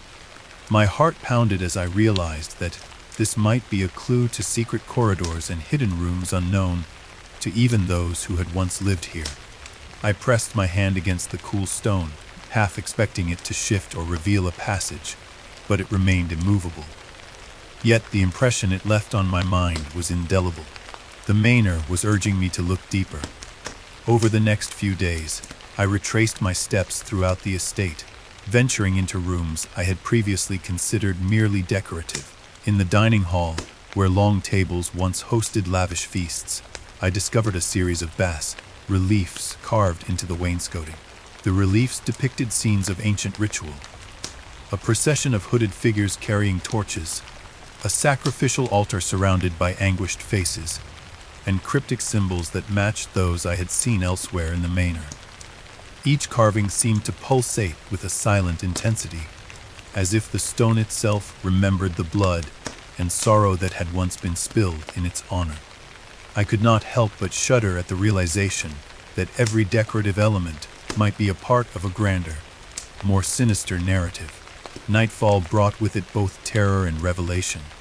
One evening, while the Manor lay swathed in darkness and the storm outside raged with unrelenting fury, I set out with only a lantern to explore a narrow corridor on the east wing, a part of the house that even my father had rarely mentioned. The corridor was barely wide enough to walk in, and its walls were lined with a faded wallpaper that bore an almost hypnotic pattern. As I advanced, the flickering light of my lantern illuminated an anomaly in the wall, a panel that did not match the surrounding woodwork. Its edges were too smooth, as if it had been installed deliberately to hide something behind it.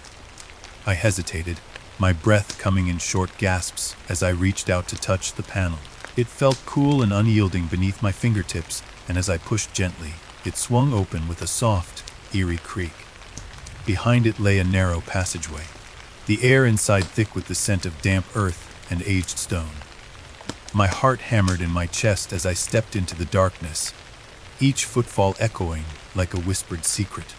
The passage was lined with bricks that were etched with symbols similar to those in the foyer. I felt an almost magnetic pull to continue, as though the passage itself was guiding me toward an inevitable revelation. The passage wound its way downward, its steps carved into the earthen floor, leading to a vast, subterranean chamber. I emerged into a cavernous space whose walls were covered in a mosaic of faded frescoes. The images depicted mythic scenes of celestial beings, demonic figures, and ritualistic ceremonies that spanned across what seemed like an eternity. At the center of the chamber stood a circular platform, worn smooth by the passage of countless feet over centuries. In the center of the platform, a large, ornate stone door dominated the space, a door whose surface was etched with symbols that glowed faintly in the dim light of my lantern. For a long time, I stood in silence before that door, transfixed by the gravity of what lay before me. I could almost sense the weight of every life that had passed through these hidden corridors, every secret that had been murmured in the quiet dark. I knew then that this door was no ordinary barrier. It was a threshold to the inner sanctum of the Manor's legacy. Summoning every ounce of courage, I searched the immediate vicinity for clues on how to unlock it. My eyes fell upon a shallow recess in the stone wall, where a small, rusted keyhole was hidden behind intricate carvings. recalling the key I had found earlier, a tarnished, ancient artifact with an elaborate bow. I reached into my pocket and retrieved it. With trembling fingers, I inserted the key into the lock and turned it slowly. For a heartbeat, nothing happened. Then, with a series of soft clicks that resonated through the chamber, the door swung open, revealing a hidden library that had been lost to time. The library was a room of wonder and melancholy. Shelves upon shelves of ancient tomes stretched from floor to ceiling, their spines faded and brittle with age. Dust motes danced in the air like tiny specters, and the silence was profound, a silence that spoke of countless secrets preserved within these pages. I felt as if I had stepped into a sanctuary of the past, a place where the voices of those long gone still whispered their stories in the quiet. Slowly, I approached a desk near the center of the room and began to sift through the myriad books and documents. It was there that I found a leather-bound volume that immediately drew my attention. Its cover was embossed with the same interlocking patterns I had seen in the foyer, and its pages were filled with handwritten notes and diagrams that detailed a ritual sacrifice performed in this very manor centuries ago. As I pored over the pages, the significance of the manor's architecture began to crystallize in my mind. Every hidden passage, every concealed door, was not a mere accident of design, but a deliberate construction intended to encapsulate and preserve the dark energies unleashed by that long, forgotten ritual. The ritual, as the volume described, was meant to seal away a malevolent force, one that demanded constant appeasement by the sacrifice of blood and memory. Yet, something had gone terribly awry. Instead of containing the darkness, the ritual had become inextricably woven into the very stone of the manor, its curse growing stronger with each passing generation. The book detailed that the symbols carved into the walls were not only protective wards, but also anchors, binding the malevolent force to the building and ensuring its return whenever the balance of power shifted. I could scarcely breathe as the implications of these revelations sank in. The manor was not haunted by ghosts in the conventional sense, but by a persistent, insidious darkness that had been nurtured by the very fabric of its architecture. It was as if every stone, every beam, was imbued with a memory of that ancient curse, a curse that now sought to claim new lives. I spent what felt like hours in that hidden library, transcribing notes and copying sketches of the symbols and diagrams into my journal. With each new discovery, the weight of the manor's legacy pressed down on me, filling me with both dread and a grim resolve to uncover the full extent of its secrets. As the storm outside abated and the first hints of dawn crept through the narrow windows of the subterranean library, I reluctantly gathered my notes and made my way back through the passageway. Each step upward felt heavier than the last, as if the darkness I had witnessed below was clinging to me, unwilling to let go. Emerging once more into the cool, dim light of the manor's corridors, I found myself forever altered by what I had learned. The architecture of Hollow Manor was a living testament to ancient rituals and unspoken horrors, a labyrinthine record of a curse that had seeped into every corner of the building. In the days that followed, I devoted myself to a more systematic exploration of the manor's design. Armed with my sketches, the ancient volume from the hidden library, and a growing sense of urgency, I began to document the structural anomalies of the house. I measured the dimensions of corridors, noted the orientation of doorways, and even recorded the alignment of windows that framed the outside world like portals into another realm. I discovered that many of the hallways intersected at angles that defied conventional architecture, forming geometric patterns that mirrored the sigils from the frescoes and the carved panels. It was as though the very layout of the manor was a coded message. A message that, once deciphered, might reveal the key to breaking the curse that bound us all. My investigation led me to the manor's attic, a vast, dim space cluttered with relics and forgotten belongings. There, among stacks of yellowed papers and rusted furniture, I uncovered a series of blueprints meticulously drawn by a long-departed architect. These blueprints, hidden beneath layers of dust and time, depicted secret rooms, underground tunnels, and even a mysterious chamber labeled only as the Heart. The plan suggested that this chamber was the locus of the curse, a place where the energies of the ancient ritual converged and were somehow maintained over the centuries. The architect's careful hand had annotated the blueprints with symbols and notes in a language I could barely decipher, but one word kept recurring: Veritas. In Latin, it meant truth, and I could not help but feel that this hidden chamber might hold the ultimate truth about Hollow Manor's dark past. Driven by a mixture of scientific curiosity and desperate hope, I set out to locate the Heart as described in the blueprints. My search took me through long, forgotten corridors, behind locked doors, and down spiral staircases that led to the very foundations of the building. At last, in a remote corner of the manor service wing, I found a narrow, unmarked door concealed behind a tattered tapestry. The door's surface bore the same intricate carvings I had seen throughout the manor, symbols that pulsed with a subtle, unearthly light. With my heart pounding, I pushed the door open and stepped into a small antechamber. The air here was thick with dust and the unmistakable scent of age-old incense, as if the room had once been the site of solemn ritual. Inside the antechamber, my eyes were drawn to a heavy iron-bound door at the far end. The blueprints had indicated that behind this door lay the heart of the manor. With a deep breath, I approached the door and examined the carvings. They depicted a circular motif surrounded by figures in ritualistic poses, their faces hidden in shadow. I recognized several of the sigils from the frescoes in the subterranean chamber and the reliefs in the dining hall. This was no coincidence. The symbols were the common thread that tied together every hidden corner of Hollow Manor. Gathering my courage, I produced a small, brass instrument from my pocket, a device I had fashioned based on a sketch in the ancient volume, and carefully manipulated the mechanism built into the door. With a slow, grinding sound, the door creaked open, revealing a small, dumb chamber bath in an ethereal light that seemed to emanate from the very walls. I stepped into the chamber and immediately felt a profound shift in the air.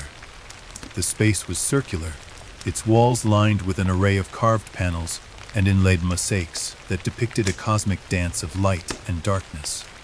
At the very center of the room was a pedestal upon which rested a stone orb, its surface etched with runes that glowed faintly in the ambient light. I knew instinctively that this orb was the focal point of the curse, a physical manifestation of the ritual's power. As I approached, I could feel the pulse of ancient energy beneath my feet, a slow, rhythmic beat that echoed the cadence of my own heartbeat.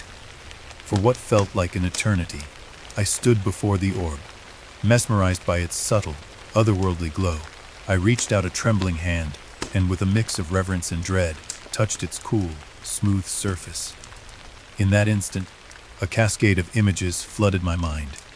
Visions of hooded figures gathered in moonlit groves, of torches blazing in the darkness, and of a sacrifice so profound that the very earth seemed to weep. The images were not my own memories, but echoes of a ritual long past, a moment when the boundaries between the mortal realm and something far more sinister had been irreparably blurred. I staggered back, overwhelmed by the torrent of sensations that threatened to engulf me. In that moment, I understood that the curse of Hollow Manor was not simply the result of a single act of darkness, but the culmination of countless secrets, sacrifices, and suppressed horrors that had been woven into its very structure. The orb pulsed softly, as if it were alive, and I felt its power resonating through every fiber of my being. I knew that if I were ever to break the cycle of this ancient curse, I would have to unlock the orb's secrets, and in doing so, face the full weight of the manor's tragic legacy. Over the next several days, I devoted myself to studying the chamber and the orb. I transcribed every detail of the runes, cross-referencing them with the annotations in the blueprints and the ancient volume. I discovered that the orb was both a seal and a beacon, a tool designed to keep the malevolent force at bay while simultaneously binding it to the manor's core. The runes, when properly deciphered, offered a ritual that might reverse the curse, but the instructions were fragmented and written in a cryptic, archaic tongue that defied easy interpretation.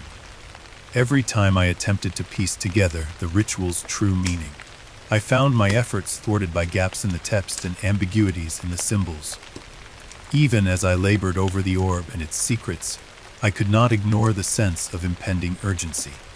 The manor itself seemed to pulse with a life of its own, as if the energies of that long-ago ritual were gathering strength in anticipation of some final, terrible reckoning.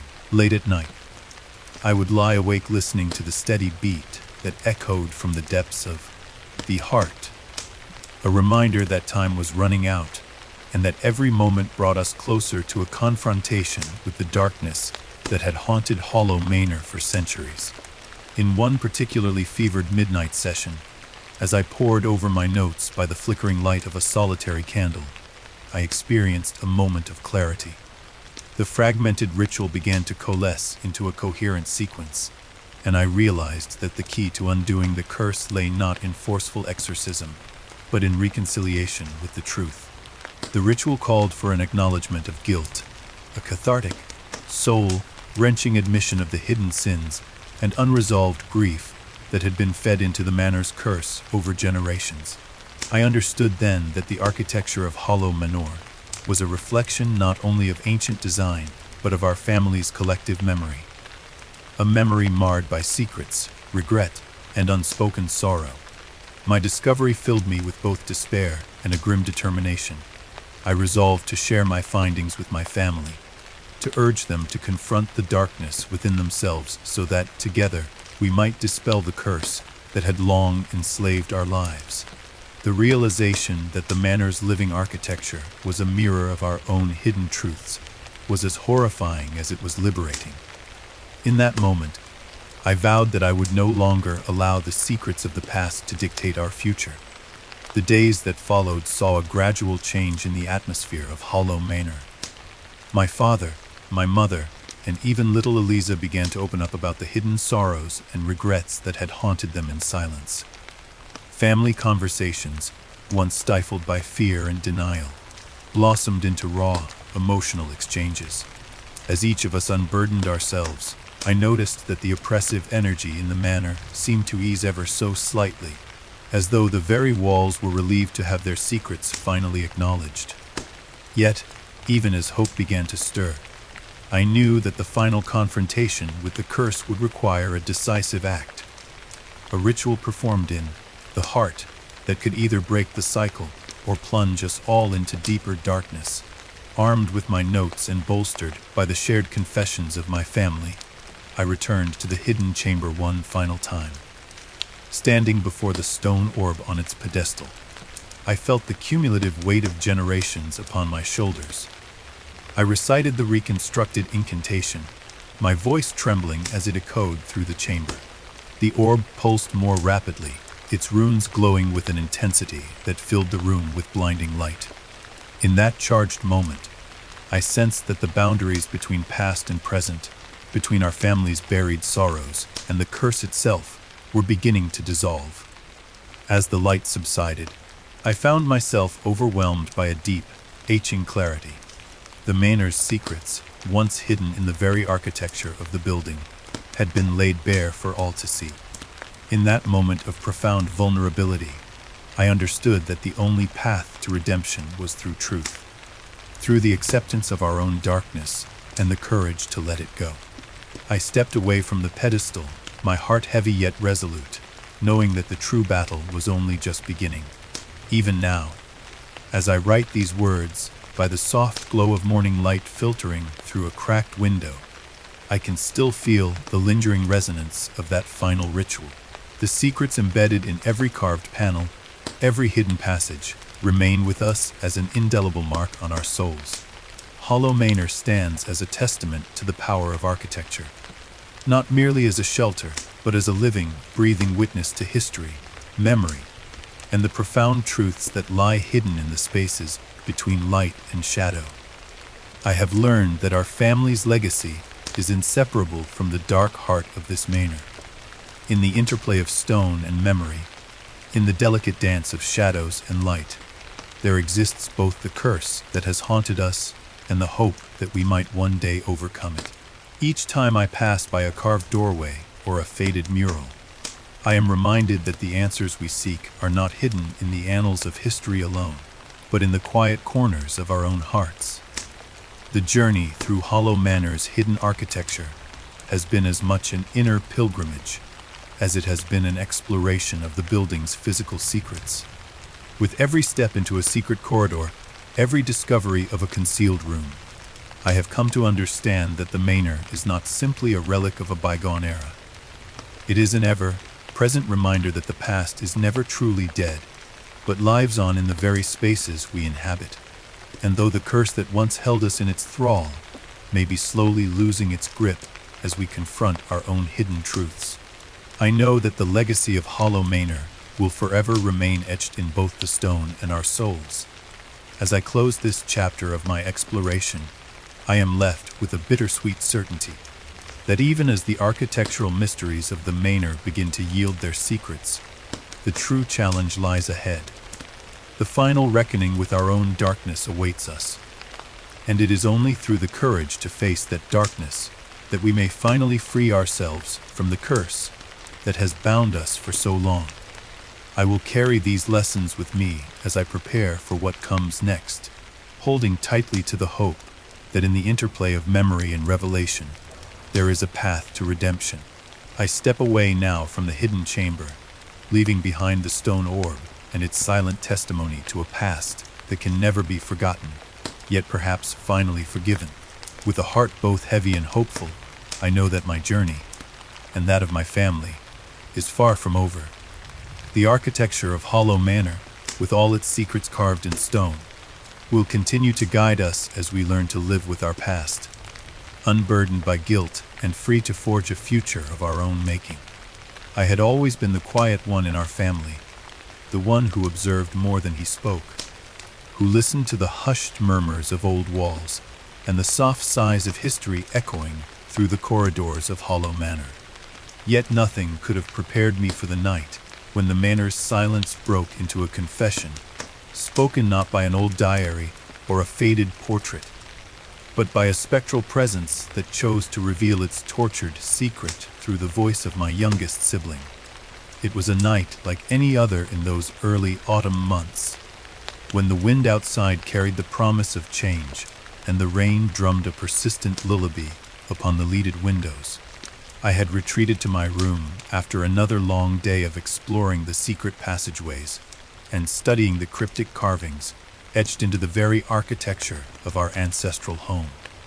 My thoughts were troubled by the weight of the Manor's past, a past that, as I had come to learn, was intimately bound to the fate of our family. The secrets that lingered in every shadow, every whispered sigh of the building, haunted my waking hours and invaded my dreams. I remember that night distinctly. I lay in bed, staring up at the cracked ceiling, when I first sensed a presence near the doorway. At first, it was only a chill, a subtle shift in the temperature that made my skin prickle. Then, as if in answer to my unspoken question, a gentle voice began to speak, a voice that carried both the cadence of sorrow and the urgency of confession. I couldn't immediately tell whether the sound was real or the product of my own anxious imagination, but it was soon joined by a series of soft footsteps and a quiet, almost imperceptible sobbing.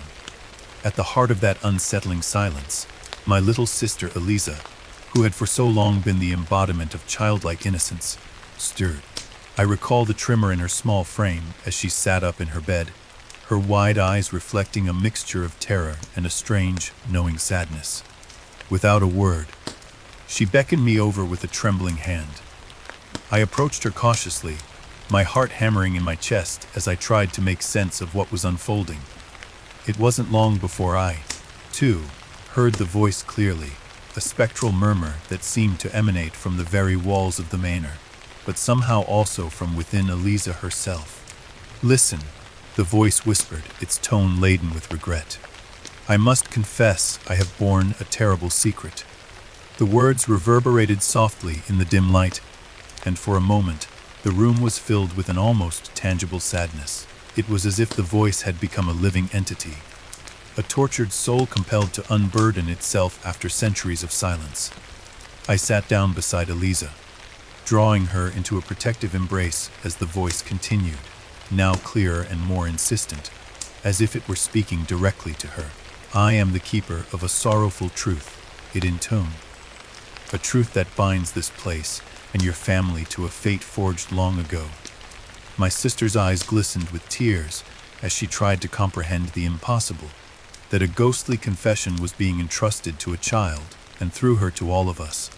At first, I thought it might be a fragment of an old tale, one of the manor's many legends, merely echoing in the dark corridors of our minds. But the voice grew in intensity, its words emerging with the clarity of a confession long overdue. I confess, it repeated, that I was once one of you, a child born into this family, a victim of choices made in desperation and fear. I was sacrificed to the darkness so that our lineage might be spared from an even greater curse. I have borne the weight of that sacrifice in silence, trapped in a cycle of torment, waiting for the moment when the truth could set me free. The revelation struck me with the force of a tidal wave. The spectral confession was not just an echo of the past. It was a personal admission of guilt and grief from someone who had once shared our bloodline. As the voice spoke, images began to swirl in my mind, fleeting visions of a shadowy figure, a small child with haunted eyes, and a ceremony cloaked in secrecy and blood. I could almost see the ritual unfolding in my imagination, a desperate act meant to ward off an even darker fate, a moment of sacrifice that had bound our family to forces beyond our control. Eliza's small hand gripped mine as she whispered, I remember the stories Mama and Papa tried to hide." Her voice was barely audible, yet it carried the weight of forgotten memories. It was then that I realized the truth of the specter's confession was intertwined with our family's history. A secret so long buried that even I, who had spent countless hours poring over diaries and architectural clues, had never fully comprehended its magnitude. The spectral presence seemed to pause, as if gathering the strength to divulge the next fragment of its truth. In that long, heart-stopping moment of silence, the temperature in the room dropped even further, and the once distant sound of rain against the window became an almost deafening roar. I could feel the manor itself watching us, its ancient walls holding their breath as the confession continued. The ritual was not meant to save us, the voice said, its tone now tinged with bitter resignation. It was a desperate bargain, a deal struck in the depths of despair, and I, a child of our own blood, was offered as the price.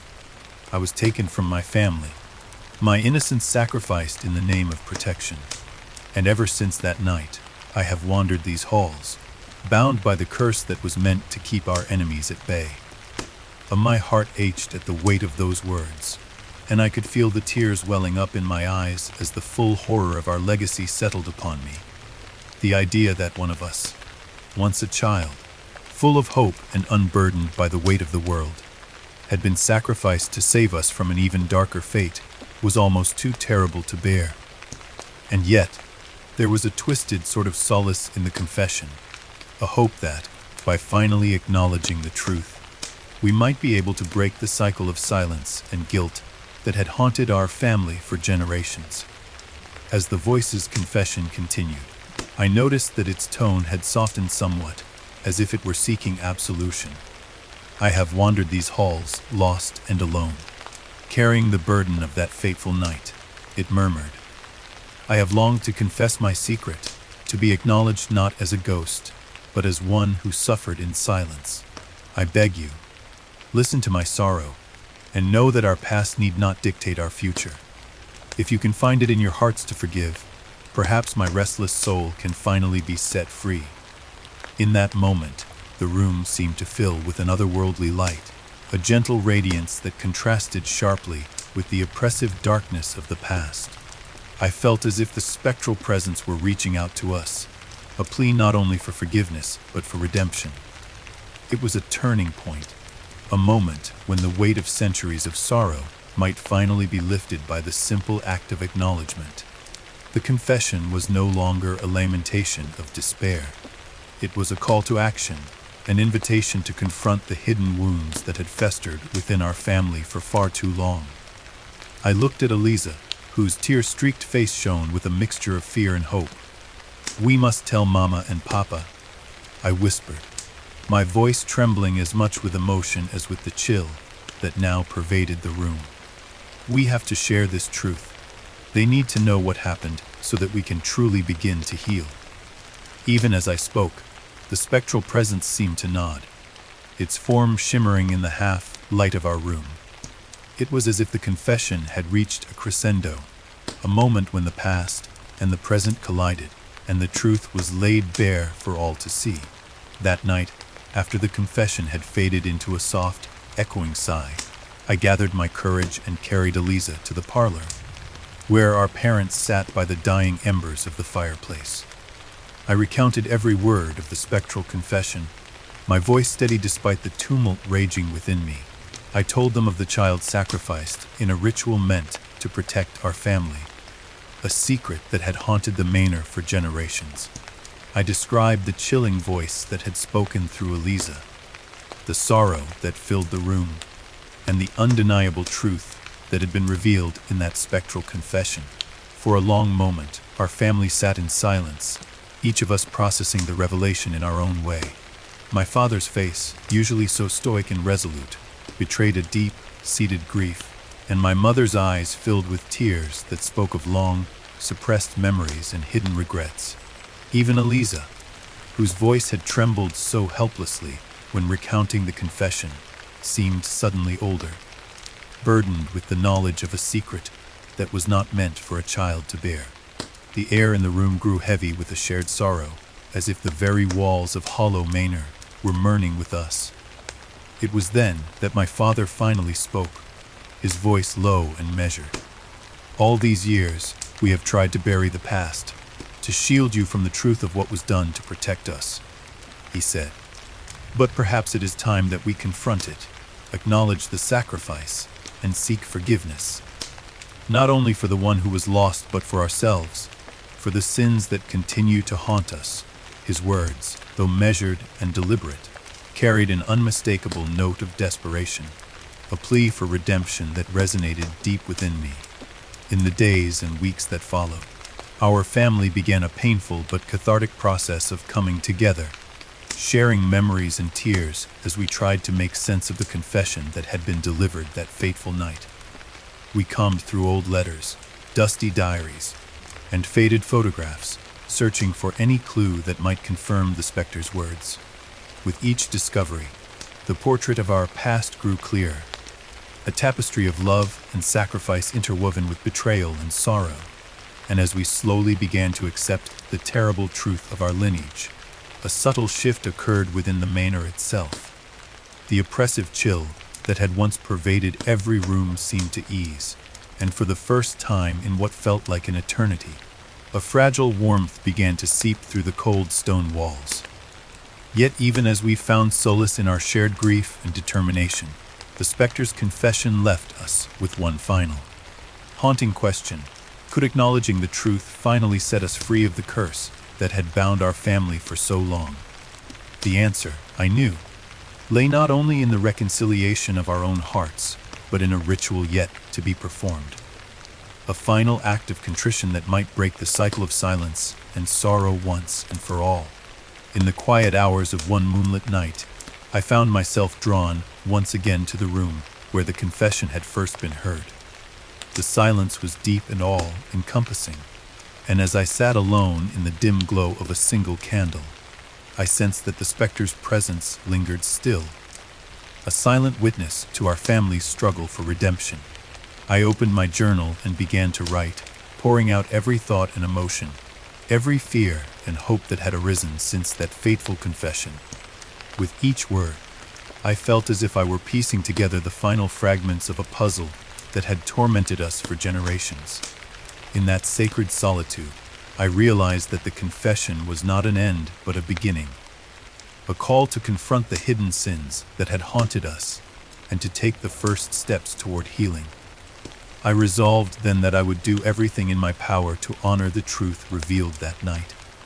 I would seek out the remnants of the ritual that had cursed our family, study its intricate rites, and, with the help of those I loved, attempt to reverse its terrible legacy. Even as a part of me trembled at the enormity of the task, I knew that our salvation lay in the willingness to face the darkness head-on. The coming days were filled with quiet determination. Together, our family delved into the archives of our past, meticulously piecing together the fragments of old manuscripts and deciphering the cryptic notes left by ancestors who had long since passed from this world. We discovered that the ritual, performed under the watchful gaze of a red moon many generations ago, was intended as a desperate bid to stave off an even greater evil. Instead, it had unleashed a curse that seeped into every stone of Hollow Manor and every fiber of our family's being.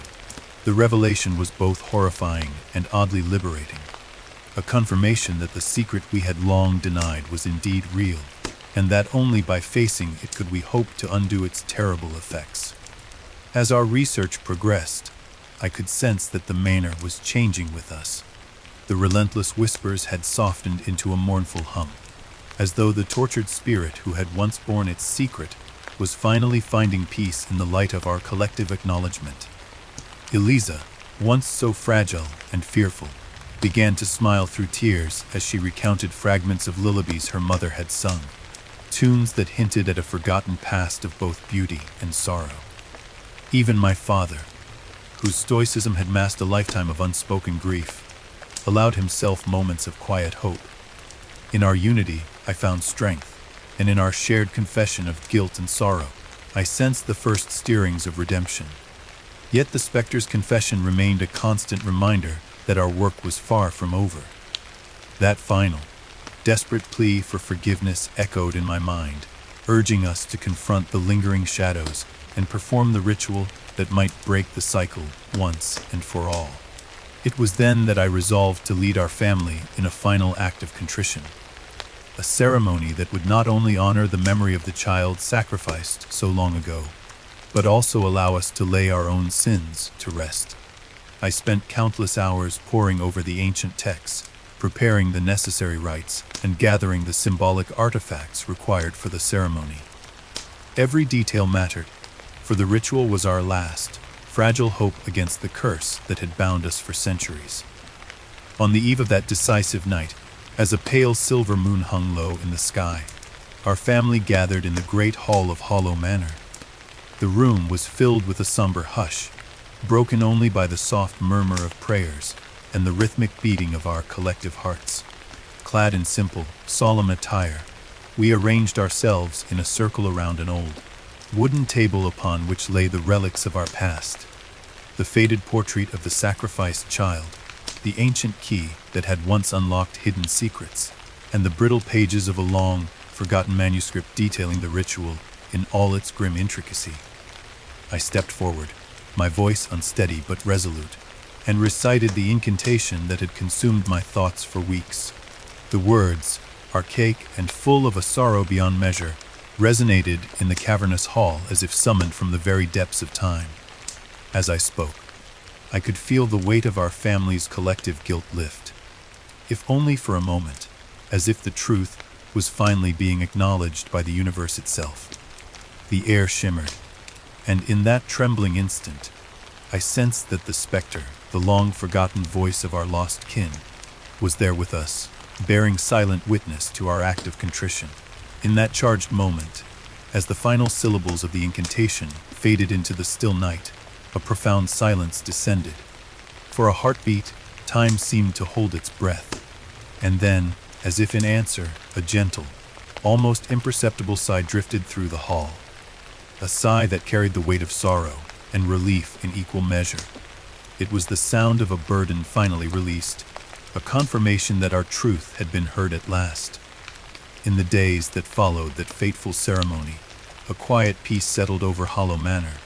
The restless murmur of ghosts softened to a gentle lullaby, and the oppressive chill that had haunted every corridor began to yield to the warmth of dawn.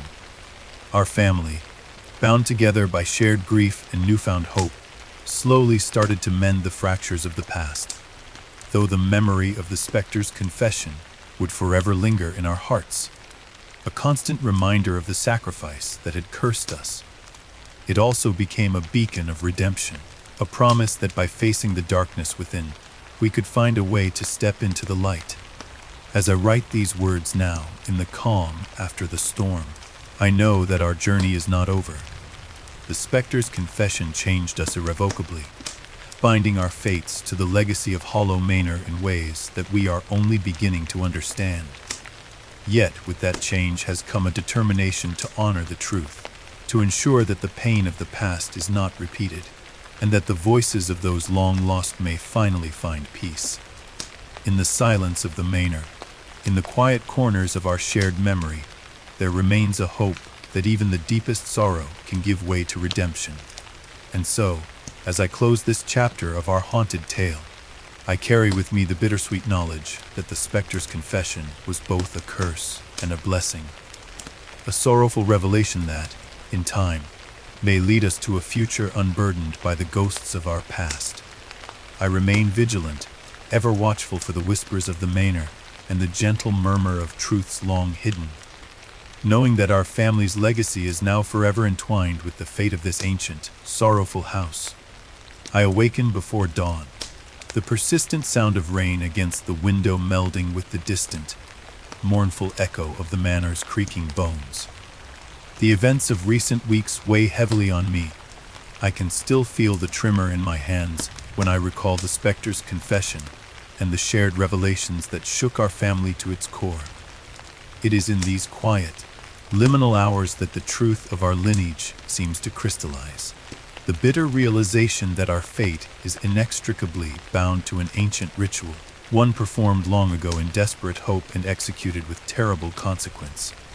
I rise from bed, my steps measured and reluctant as I move through the silent corridors of Hollow Manor, determined to revisit the evidence and recollections that have so far illuminated our path.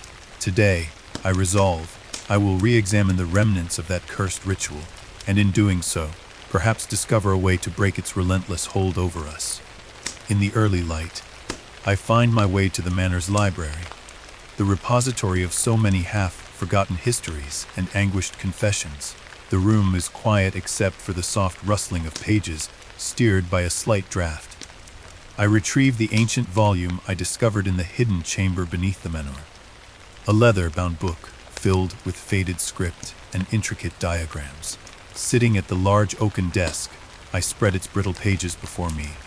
The text, written in an archaic hand, tells of a ritual sacrifice that was performed under a blood-red moon, a desperate bargain made to stave off an even greater darkness. The words leap from the page, each sentence dripping with foreboding. According to the manuscript, the ritual was meant to bind a malevolent force, a force that promised both protection and damnation. Instead of sealing away the evil, however, the ceremony irrevocably tethered it to the very fabric of our home and our bloodline. I trace my fingers along one of the detailed illustrations, a circle of figures, their faces shrouded, holding aloft objects imbued with a strange, otherworldly light. In the center of the circle lies a child, eyes wide with terror and sorrow. A chill runs down my spine as I realize with dawning horror that the narrative mirrors the specter's confession. A confession of sacrifice, guilt, and an eternal curse passed down through generations.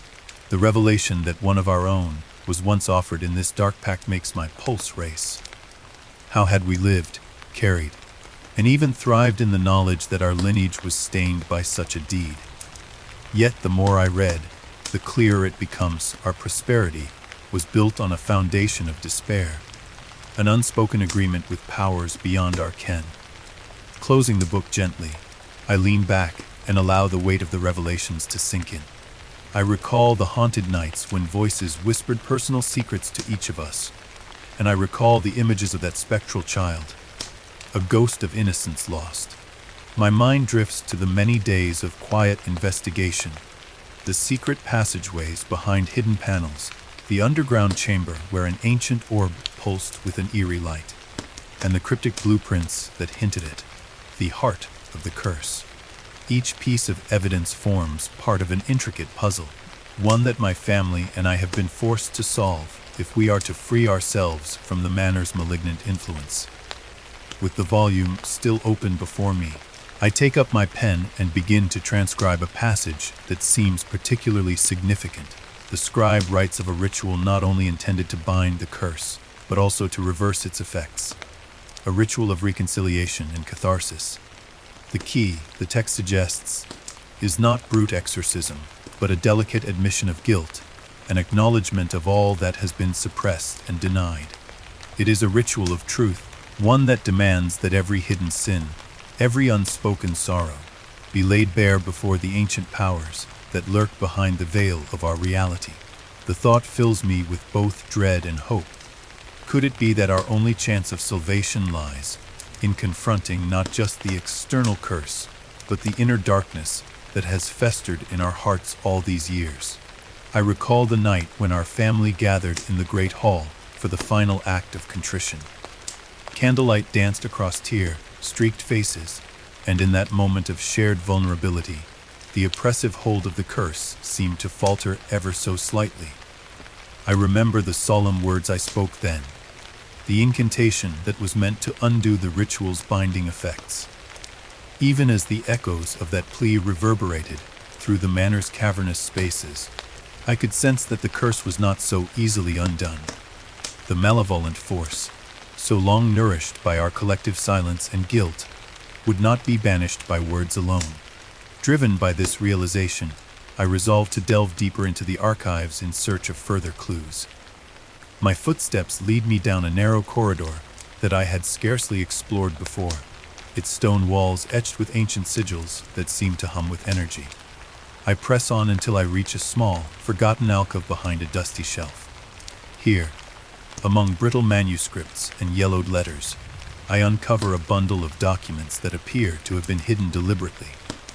Notes scribbled in haste, references to the sacrifice, and mentions of an eternal debt that must be repaid.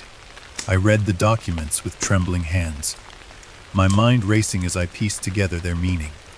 They tell of a lineage cursed to bear the weight of an ancestral sin, a sin that can only be absolved by confronting the very heart of that original transgression. The documents speak of a ritual to revisit the curse and reforge the bonds between past and present. According to these texts, the only way to break free from the curse is for each descendant to acknowledge their own complicity, however unwitting, in the ancient bargain. It is a process of penance that must be undertaken collectively, a ritual that requires the surrender of every secret and every hidden resentment that has festered in our souls. The gravity of this revelation is almost too much to bear. How could we possibly lay bare every fragment of our painful history, every memory of loss, betrayal, and regret? And yet, the alternative, a life haunted by spectral voices and the inexorable pull of an ancient evil, is far worse. I make my way back to the library, documents clutched tightly in my hands. The storm outside has abated, and pale light filters through the high windows, lending the room an air of solemnity. I gather the manuscripts and arrange them carefully on the desk, comparing their cryptic instructions with the passages I had previously transcribed from the ancient volume. Piece by piece, a pattern emerges. The ritual that may yet break the curse requires a convergence of family confessions, a sharing of the darkest parts of our history, an offering of truth to the forces that have tormented us for so long. As the day wears on, I pen a detailed plan for what must be done. I know that I cannot undertake this task alone. It is a journey that requires every member of our family. I resolve to speak with my father first, to share my findings and to implore him to guide us through the painful process of truth. Later that evening, as dusk falls and the manor grows quiet once more, I find him in the study, poring over old maps and blueprints. I recount everything I have learned, the ancient texts, the hidden documents, and the unequivocal call for reconciliation. His eyes, usually so steely with resolve, soften with a mixture of sorrow and resigned determination. "Your words confirm what I have long feared," he murmurs gravely. "Our family has carried this curse like a shroud for generations, and only by confronting the darkness within can we hope to lift it." His voice is heavy with memories, and I sense that he, too, has been tormented by the secrets that have haunted our lineage. We speak at length, piecing together our own recollections of inexplicable occurrences, moments of inexplicable guilt, and hints of a past that we had all tried desperately to forget. In that conversation, we forge a tentative pact, a promise to unburden ourselves of our collective sins, even if the process is excruciating. The following days pass in a haze of preparation and quiet reflection. I watch as my parents begin to open up about events that had long been buried beneath layers of denial. My father speaks of a long-ago decision made in desperation, a moment when the future of our family was sacrificed on the altar of fear. My mother confesses tears that she had hidden for years, sorrow for losses that words could scarcely capture. Even my older siblings, whose silence had been their armor against the past, begin to share fragments of their own guilt. In each confession, I see the faint glimmer of hope, a possibility that by acknowledging our shared history, we might yet reclaim our future. I also take the time to revisit the manor's hidden architectural clues. With the documents as my guide, I return to the subterranean chamber where the stone orb pulsed with eerie life. There, among the echoing silence and the damp chill, I traced the intricate carvings on the walls and read the faded inscriptions that once hinted at a counter-ritual. Every detail now seems imbued with a dual significance, a warning of the curse's power, and a promise that its hold might be undone by the simple act of confession and contrition. I spend hours there, in that lonely place, feeling the weight of centuries press upon me. I record every observation meticulously in my journal, aware that each detail might prove crucial when the time comes to enact the final rite. As night falls on the eve of our planned ritual, the manor itself seems to tremble with anticipation. The corridors are unnaturally still, the distant whispers of voices reduced to a soft, expectant hum. My family gathers in the great hall once again, a room that has seen both our deepest sorrows and our most profound revelations. Tonight, we are not the fractured remnants of a cursed lineage. We are united by our shared truth. Each of us carries scars, visible and hidden, but together we stand ready to confront the legacy of our past. In the quiet moments before the ceremony, I retreat to my room to reflect on the journey that has led us to this point. I open my journal and read back through my entries, each word a testament to our struggle, each line a marker of the progress we have made in understanding the curse that has defined our existence. I recall the spectral confessions, the hidden documents, the secret passages of the manor, and the intimate moments of shared grief. In the tapestry of memory, I see clearly that our salvation depends not on denying the past, but on embracing it, however painful that truth may be. The time finally arrives. With trembling hands and hearts laid bare, we return to the great hall. Candlelight flickers across our faces, casting long shadows that dance in silent witness to our collective confession. My father stands at the center, his eyes resolute despite the sorrow that shines within them. One by one, we begin to speak, voices low and measured, each confession a small act of liberation.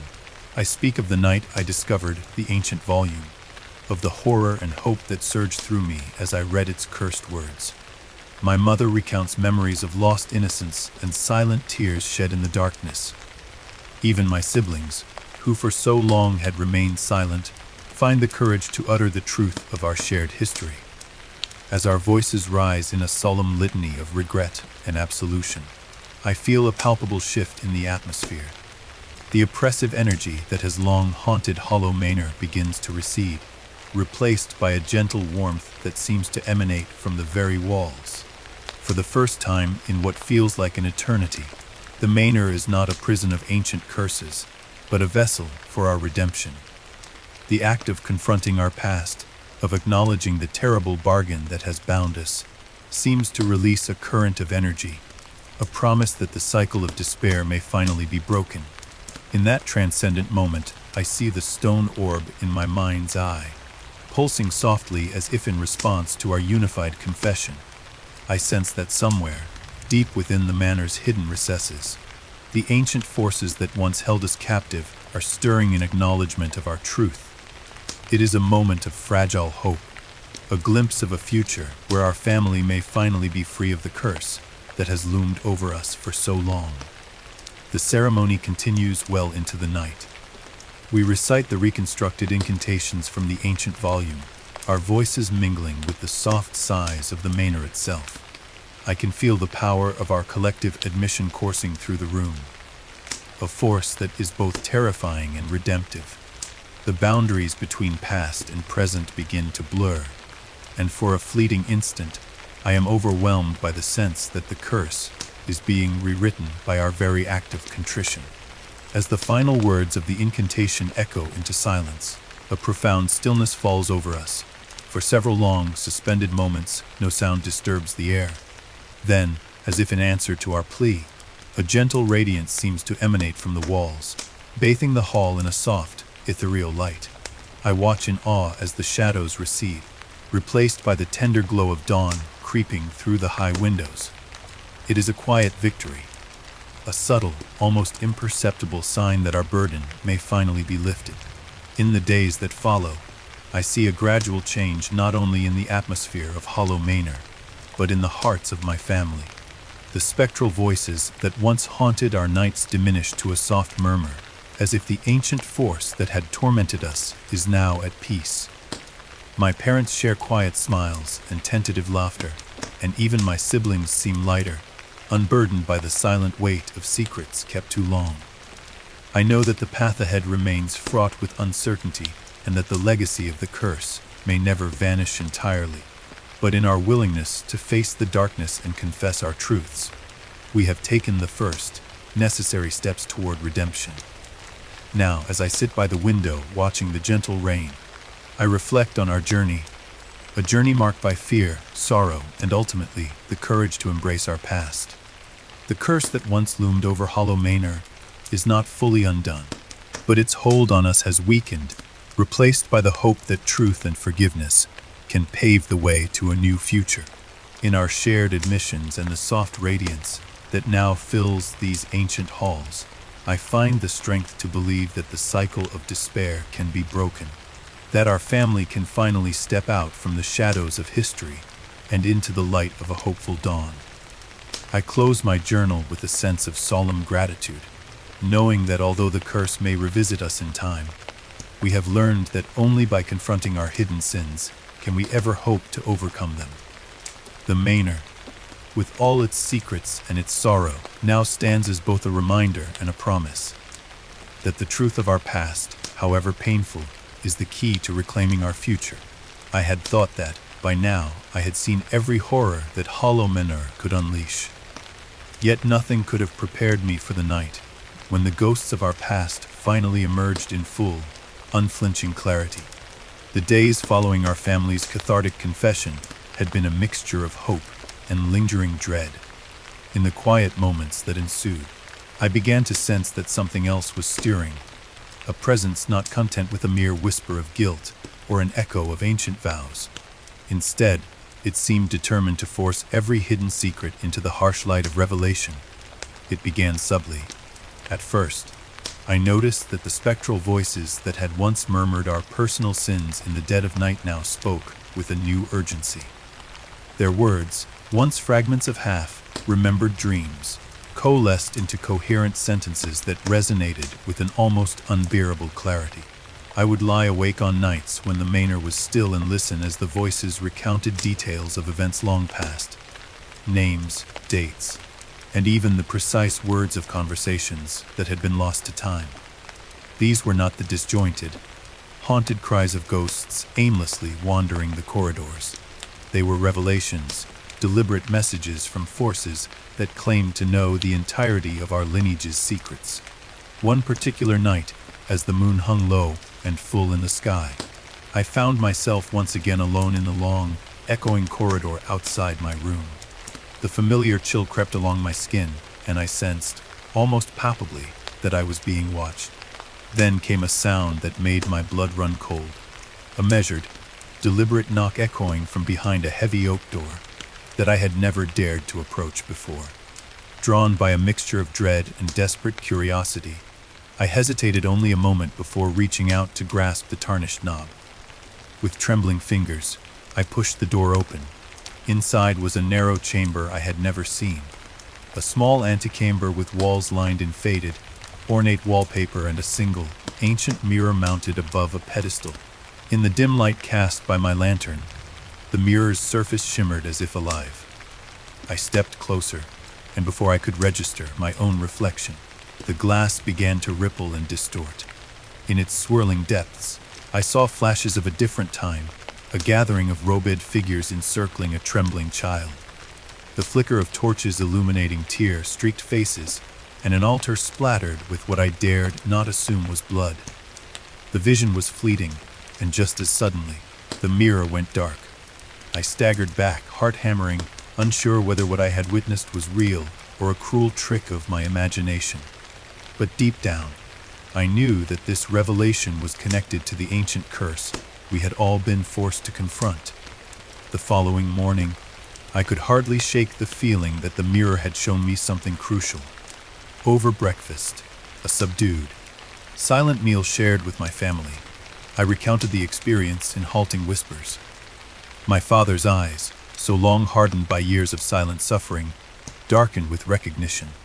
"It is the past coming to claim us," he said quietly. "The secrets we tried to bury are rising again, demanding to be seen." My mother, usually the gentle beacon of warmth in our troubled lives, looked as if she were about to weep.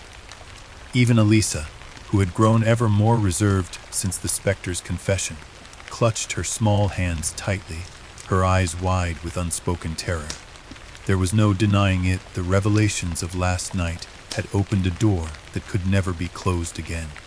In the days that followed, every corner of Hollow Manor seemed to pulse with an eerie life. The portraits on the walls appeared to shift when one wasn't looking, and the very floorboards whispered secrets in a language older than time. I found myself returning repeatedly to that hidden antechamber, compelled by a force I could neither name nor resist. Each visit uncovered new details, faint inscriptions carved into the wood of the pedestal, symbols that mirrored those I had seen in the secret passages, and a series of cryptic etchings along the mirror's frame. I began to suspect that the mirror was not merely a portal to our past, but a repository for all the unsaid words and unconfessed sins that had accumulated within our family over the generations. Late one stormy night, as the wind howled and rain battered the leaded windows, I sat in that chamber before the mirror once more. My lantern cast flickering shadows on the walls, and the air was thick with the smell of damp stone and forgotten memories. I forced my eyes to remain fixed on the glass. Slowly, the surface began to clear, and the room around me receded, replaced by a vision of a grand hall filled with people in archaic dress. At the center of the hall, I saw a figure that seemed both familiar and otherworldly. A young girl with eyes as sorrowful as the deepest night, her expression pleading and terrified. My breath caught in my throat as I realized that this was the child from the ritual, the one whose sacrifice had bound our family to the curse. The girl's gaze locked onto mine, and for a long, agonizing moment, I felt as if she were speaking directly to me, her silent message filled with sorrow and accusation. Then, just as quickly as the vision had come, it dissipated into a haze of darkness, leaving me gasping in the cold, still air that night. Sleep eluded me. I lay in bed, replaying the images over and over in my mind. The robed figures, the trembling child, and the haunted eyes that seemed to beg for absolution. Every creak in the manor, every distant sound, made me wonder if I was not alone. The revelation of the mirror had forced me to confront not only the spectral apparitions, but the raw, unhealed wounds of our family's past. I realized that the curse was not simply an external malediction cast upon us. It was intricately interwoven with our own guilt, our unspoken regrets, and the burdens we had all carried for far too long. Over the next several days, I began to interview each member of my family in earnest, urging them to share what they remembered, even the smallest, seemingly insignificant details. My father recalled snippets of conversations from his youth, hints of a dark secret that his own father had tried to hide. My mother wept as she remembered a long-forgotten lullaby, a song sung in hushed tones on nights when the wind carried ominous whispers. Even Eliza, usually so reticent, spoke of a recurring nightmare in which she saw a pale, faceless child wandering through endless corridors. Each revelation was a small shard of the larger mosaic, and I began to see that the curse was not the result of a single, isolated act of sacrifice, but the culmination of years of hidden transgressions, silent compacts, and the collective refusal to face our own darkness. In one particularly harrowing conversation, my older brother, Thomas, confided that he had once witnessed a figure in the mirror, a reflection that did not belong to him but to someone else, someone whose eyes were filled with despair. "I thought it was just a trick of the light," he said, his voice barely a whisper, but it felt so real, as if I were staring into the soul of our lost kin. His words confirmed my growing suspicion that the mirror, and indeed the entire manor, was acting as a conduit between our present and the cursed past. Each of us, in our own way, was haunted not just by external apparitions, but by the internal specters of regret and denial. I began to compile all the accounts into a single, painstakingly detailed journal. Each entry was a mosaic of memories, half-recalled conversations, and the almost tangible presence of guilt that seemed to saturate every room. I cross-referenced these personal revelations with the ancient texts and the architectural clues I had discovered over the months. Slowly, a horrifying picture emerged. Our family had been entwined in a pact made in desperation, an agreement to sacrifice a child in exchange for protection from an even greater evil. The details were murky, obscured by the passage of time and the willful amnesia we had all adopted, but the echoes were unmistakable. Every whispered secret, every spectral visitation, pointed to a truth that none of us could deny any longer. As the days turned into weeks, the hauntings grew ever more insistent. In the dead of night, I would awaken to see shapes moving at the edge of my vision, figures that dissolved when I tried to focus on them. I began to record these encounters, noting every detail in my journal. There were moments when the air itself seemed to vibrate with the sound of distant lamentations, as if the very stones of Hollow Manor were mourning. And then there were the dreams, the vivid, relentless dreams that left me drenched in sweat and trembling with a mixture of terror and awe. In these dreams, I found myself standing in vast, candlelit halls filled with faces both familiar and unknown. Each face bore an expression of profound sorrow, and I sensed that they were all urging me to remember, to unburden the weight of our family's sins once and for all. One such dream seared itself into my memory. I was in a grand, dilapidated ballroom, its mirrors cracked and its chandeliers swaying gently as if in an unseen breeze. Around me, ghostly figures danced in slow, mournful circles. In the center of the room, a child sat upon a carved wooden bench, her eyes fixed on a distant, unseen horizon. I approached her, desperate for some explanation, but she only raised a trembling hand toward a faded tapestry on the wall. There, woven into the fabric of the past, was an image of a solemn ceremony, the very ritual described in the ancient volume, with figures in dark robes encircling a sacrificial altar. As I watched, the tapestry seemed to come alive, its threads shimmering with a spectral light, and the voices of those long dead whispered in unison, "Remember us, remember your sins." I awoke from the dream with a start, my heart pounding as if I had run a great distance. The message was clear. The time had come to confront the curse in its entirety.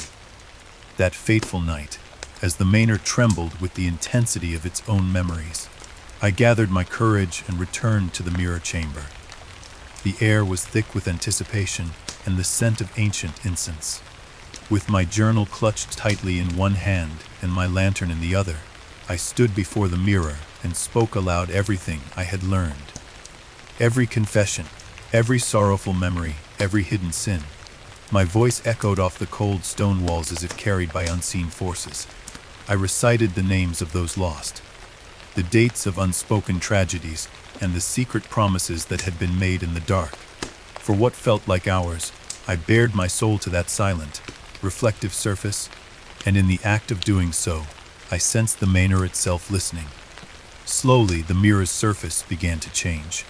The ripples in the glass coalesced into shapes, and before my eyes, I saw the faces of my ancestors, each one marked by grief, guilt, and an unyielding sorrow. Their eyes, luminous in the half-light, seemed to search mine for forgiveness. In that moment, I understood that the haunting revelations were not meant to torment us indefinitely, but to lead us toward redemption. The mirror was showing me that the curse was not an immutable force, but a burden we had the power to lift if we dared to face our darkest truths. In the days that followed, I took every opportunity to share what I had experienced. I spoke with my parents and siblings, urging us to delve even deeper into our collective past and to confront the painful memories we had all suppressed. Our conversations, once guarded and hesitant, became raw and unfiltered. In the flickering candlelight of our nightly gatherings, we recounted stories that had been buried for generations. Stories of sacrifice, of forbidden rituals, of promises made in desperation. With every shared memory, the oppressive weight of the curse seemed to ease just a fraction, replaced by the fragile hope that truth might finally set us free. Yet, as our understanding deepened, so too did the intensity of the hauntings. There were nights when the manor's corridors were filled with anguished cries and the sound of footsteps that echoed as if retracing the path of a doomed procession. I found myself once again wandering the long, forgotten passageways, following the sound of a lament that seemed to guide me to a place I had never dared to explore. A hidden vestibule behind a heavy, iron-bound door in the mansion's deepest recesses. With a sense of trepidation, I pushed the door open and stepped inside. The vestibule was a small, dim chamber lined with old mirrors and dusty relics. In the center of the room stood a solitary figure, a woman in tattered garments, her eyes vacant and her face etched with a sorrow so deep it threatened to overwhelm me.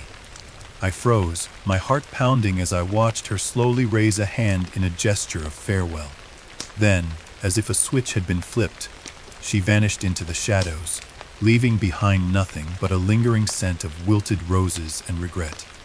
I knew then that the revelations of that night were not isolated events, but part of a larger tapestry of haunting truths that had been woven into the very fabric of Hollow Manor. In the aftermath of that encounter, I dedicated myself to uncovering every hidden detail, every secret passage that might reveal more about the curse. I re-examined the architectural plans, the cryptic blueprints that had once hinted at the heart of the manor, and pored over every document I had gathered in our previous investigations. Slowly, a pattern began to emerge, a mosaic of events that stretched back centuries, linking our family's fate to a single, unbroken chain of despair and sacrifice. It became clear that the curse was not a mere byproduct of an ancient ritual gone awry. It was an active, living force, fed by our collective silence and the unacknowledged guilt that had festered in every generation. As I documented these revelations, I could sense that the manor itself was reacting. The corridors grew colder, the whispers more insistent, and the apparitions more defined. In one particularly chilling moment, I found myself standing before a large stained glass window in the manor's decaying chapel. The colored light filtered through in fractured patterns, casting a kaleidoscope of eerie shapes onto the floor. And in that shifting mosaic, I saw, for an instant, the face of the sacrificed child, the one whose silent confession had first shattered our illusions. The child's eyes were filled with an expression of profound sorrow and a plea for remembrance. I could not help but feel that, in that moment, the entire legacy of our family was laid bare, demanding that we confront every painful secret and unredeemed sin. That realization drove me to a singular purpose: to gather every piece of evidence, every spectral revelation, and every long-buried memory, and to present them before my family as the undeniable truth of our heritage. Over the following weeks, I organized our scattered documents, transcribed every dream and whispered confession, and painstakingly assembled a comprehensive record of our lineage's tragic history. It was a labor of love and torment, a chronicle of sorrow that spanned not only our individual lives, but the entire existence of Hollow Manor. With each new entry, I felt both the weight of our collective guilt and the faint, glimmering possibility of redemption. At last, with the complete record in hand, I called for a final gathering, a meeting in the great hall, where we had once performed our ritual of confession. Under the wavering glow of candlelight, with the ancient portraits of our ancestors watching silently from the walls, we spread the documents before us. One by one, we read aloud the truths that had been hidden for so long: the sacrifice, the desperate pact, the endless cycle of regret. The silence that followed was profound, broken only by the soft sound of our collective breathing and the distant, almost imperceptible hum of the manor itself. In that charged moment, I knew that we were standing at a crossroads. The revelations had laid our sins bare, and now it was up to us to decide whether to remain prisoners of our past or to seize the possibility of a future unburdened by ancient guilt. I took a deep breath and, in a voice both resolute and trembling, declared, "We have seen the haunting revelations of our legacy. The curse that has bound us for generations is not an immutable fate, but a burden we have the power to lift. Let us no longer hide behind silence and denial. Let us embrace our truths, even the most painful ones, and work together to forge a path to redemption." My words, carried on the still air of that moment, resonated with a strength I had not known I possessed. Slowly, one by one, my family members nodded, their eyes brimming with tears yet shining with a newfound determination. In that instant, as the revelations of the past mingled with the hope of the future, I sensed that Hollow Manor itself was changing. The oppressive presence that had haunted our every step seemed to recede, replaced by a gentler, more forgiving energy. The mirrors that had once shown us only our darkest reflections now offered glimpses of something else. A promise of healing, a silent vow that even the deepest wounds might one day mend. And though I knew that the path ahead would be fraught with challenges and that our inner demons would not vanish overnight, I also knew that, together, we had taken the first courageous steps toward breaking the curse that had defined our lives. Now, as I pen these final words in the quiet after the storm of revelations, I feel an overwhelming mixture of sorrow and hope. The haunting truths we uncovered in these long, agonizing months have forever altered the course of our family's destiny. Hollow Manor, with all its spectral memories and hidden passages, stands as both a testament to our tragic past and a beacon for the future we are determined to build. A future where the voices of the dead no longer dictate our every step and where the burden of ancient guilt is finally laid to rest. I close my journal with the certainty that the journey is far from over. The revelations that have emerged in these haunted hours have given us the courage to face our past, but they have also shown us that healing requires continuous, unflinching honesty. Every day, as I walk through the corridors of Hollow Manor, I am reminded of the sacrifices, the regrets, and the unyielding sorrow that have haunted our family for generations. And yet, in those same corridors, I also sense the possibility of renewal, a quiet promise that even the most terrible curses can be challenged by the strength of truth and the power of shared redemption. I vow to continue chronicling our journey, to record every new revelation, every act of courage and forgiveness that marks our slow but determined progress toward liberation. For in the haunting revelations of our legacy, I see not only the ghosts of our past, but also the seeds of our future, a future in which the shadows recede and the light of understanding finally prevails. I remember the day when the wind carried whispers through the corridors of Hollow Manor, as though the building itself were trying to divulge its hidden truths. That day, as dusk fell and shadows lengthened into secretive shapes, I resolved to venture into the manor's most secluded recesses, a place where light and darkness intertwined, where every step might unveil a forgotten memory of our cursed lineage.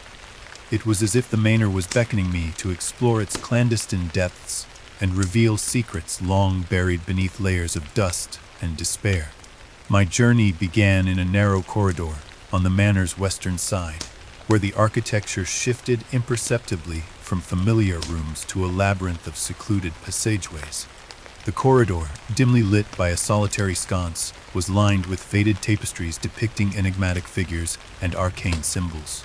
I recalled from my earlier investigations that these motifs matched those found in the ancient volume and on the carved panels in the grand foyer. As I pressed forward, the air grew cooler and the silence thickened until each of my footsteps sounded like a solemn toll.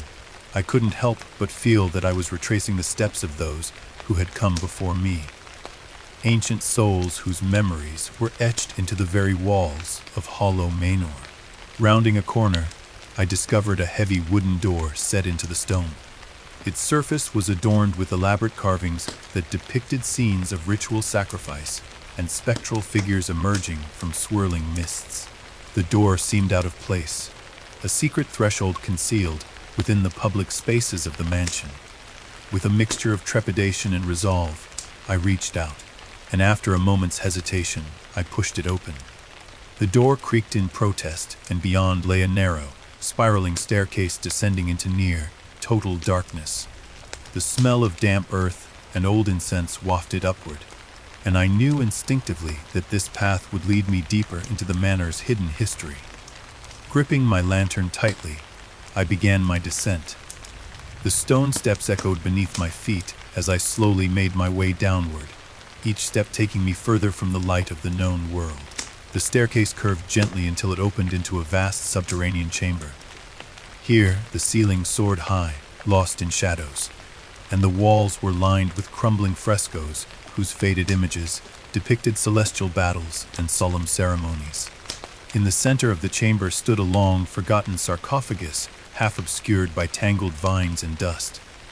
Its surface bore intricate engravings that glowed faintly in the light of my lantern, symbols I recognized from the manuscripts and diaries I had studied over the past months. I stepped cautiously toward the sarcophagus, my heart pounding in my ears. Every detail of the chamber whispered of secrets and sorrows, the low, rhythmic drip of water echoing in the silence, the gentle rustle of air that carried with it the faint scent of myrrh and decay, and the persistent feeling that unseen eyes were watching me. I knelt beside the sarcophagus and ran my fingers over the carvings. They told a story, one of forbidden rituals, desperate bargains, and a sacrifice that had bound our family to an ancient, malevolent power. My pulse quickened as I realized that this was no ordinary tome. It was a monument to a forgotten covenant, a frozen testament to a time when our ancestors had bartered with forces beyond mortal ken.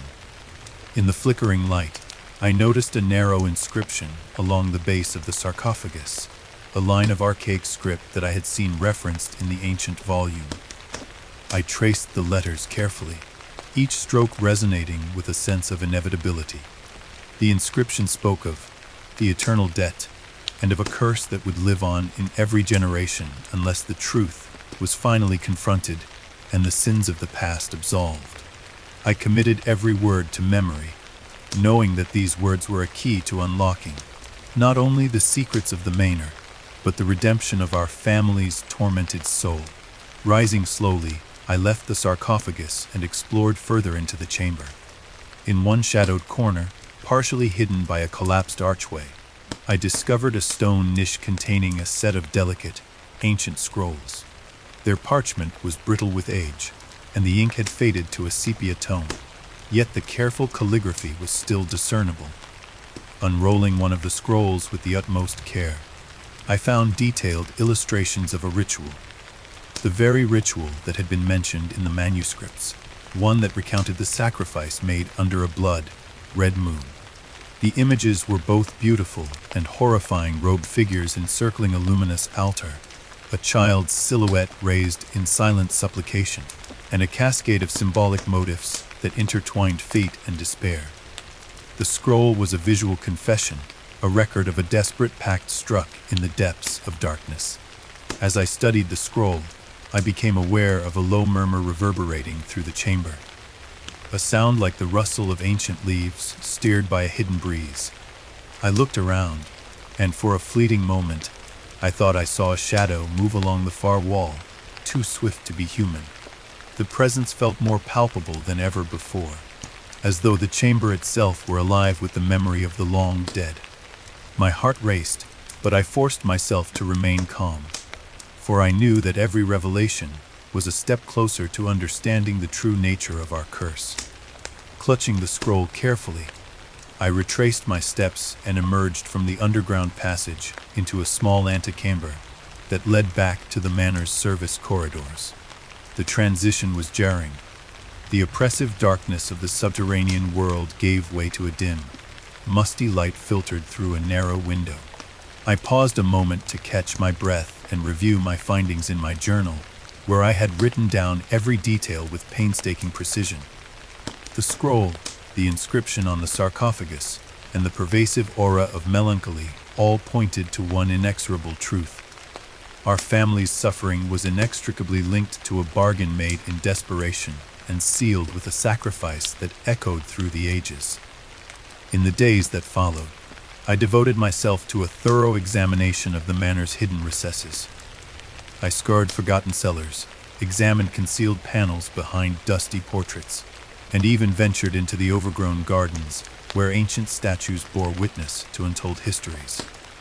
Everywhere I looked, there were remnants of secrets, the faint outlines of doors that no longer existed, the whispered remnants of rituals etched into the very stone, and the constant, haunting reminder that the curse was not just an abstract idea, but a living, breathing force. At times, I felt overwhelmed by the enormity of what I was uncovering. Each discovery was like a shard of broken glass, cutting through the veil of ignorance that had long shielded our family from the full horror of our past. Yet, with every new piece of evidence, a strange hope began to stir within me. I started to believe that by confronting these buried truths, by exposing the dark bargains and unspoken sins, we might finally find a way to break free of the curse that had held us captive for generations. One chilly autumn evening, as the wind howled outside and the manor's ancient timbers groaned under the strain of a gathering storm, I gathered my most trusted documents and returned to the secret chamber beneath the manor. There, illuminated by the flickering flame of my lantern, I spread out the scrolls, inscriptions, and fragments of diaries upon an old wooden table. The air was thick with the scent of damp stone and old incense, and every surface seemed to whisper its own tale of sorrow and regret. I sat for hours, piecing together the fragmented narrative of our ancestors, a tapestry of sacrifice, betrayal, and the desperate hope that their actions might one day be redeemed. In the course of my work, I uncovered a particularly disturbing passage in one of the brittle diaries. It recounted a ritual performed under dire circumstances, when the threat of an unspeakable evil loomed over our homeland. In that dark hour, a pact was struck with forces beyond human comprehension. A child, one of our own, was offered as a sacrifice, an act meant to seal away the malevolent power and spare our family from a fate worse than death. The diary's author described the act with a mixture of horror and resignation, as if they had known from the start that the cost of salvation would be an unending legacy of guilt and torment. The weight of that confession, written in trembling hand on fragile parchment, made my heart ache with a sorrow that transcended time. I could not help but wonder how we, the descendants of that doomed pact, could ever hope to absolve ourselves of such a grievous debt. The realization that our every joy, every sorrow, was tainted by that ancient bargain was almost too much to bear. And yet, in that unbearable darkness, there flickered a possibility. a chance that if we could gather all the fragments of our past, acknowledge every hidden sin, and share in a collective act of contrition, perhaps the curse could be lifted. The idea took root slowly, nurtured by late-night conversations with my father and tearful confessions from my mother. In whispered voices over shared cups of bitter tea, we began to talk about the old legends, the sacrifices, and the possibility that the manor's haunted corridors were calling us not only to remember but to redeem. Even my siblings, who had long guarded their secrets behind a veil of silence, began to speak of dreams and memories that they had suppressed for years. Each revelation was a painful stitch in the tattered quilt of our shared history, and as we wove these threads together, a picture emerged. A portrait of sorrow, sacrifice, and the desperate need for redemption. Over the following weeks, as the chill of autumn deepened and the wind carried leaves in a mournful dance across the grounds, our family convened in secret. In the quiet hours before dawn, we gathered in the manor's small chapel, a modest, forgotten space where time seemed to stand still. There, by the light of a single candle, we recounted the stories that had haunted us, the spectral confessions, the mysterious inscriptions, the desperate ritual of long ago. Each word was spoken with trembling resolve, each memory laid bare like an offering on an ancient altar. It was in these moments that I sensed a subtle transformation in the manor itself. The oppressive silence that had for so long cloaked every corridor began to soften, replaced by a tentative warmth that spoke of healing and forgiveness. As our confessions grew bolder and our hearts grew lighter with the release of buried guilt, I found myself returning time and again to that subterranean chamber beneath the manor.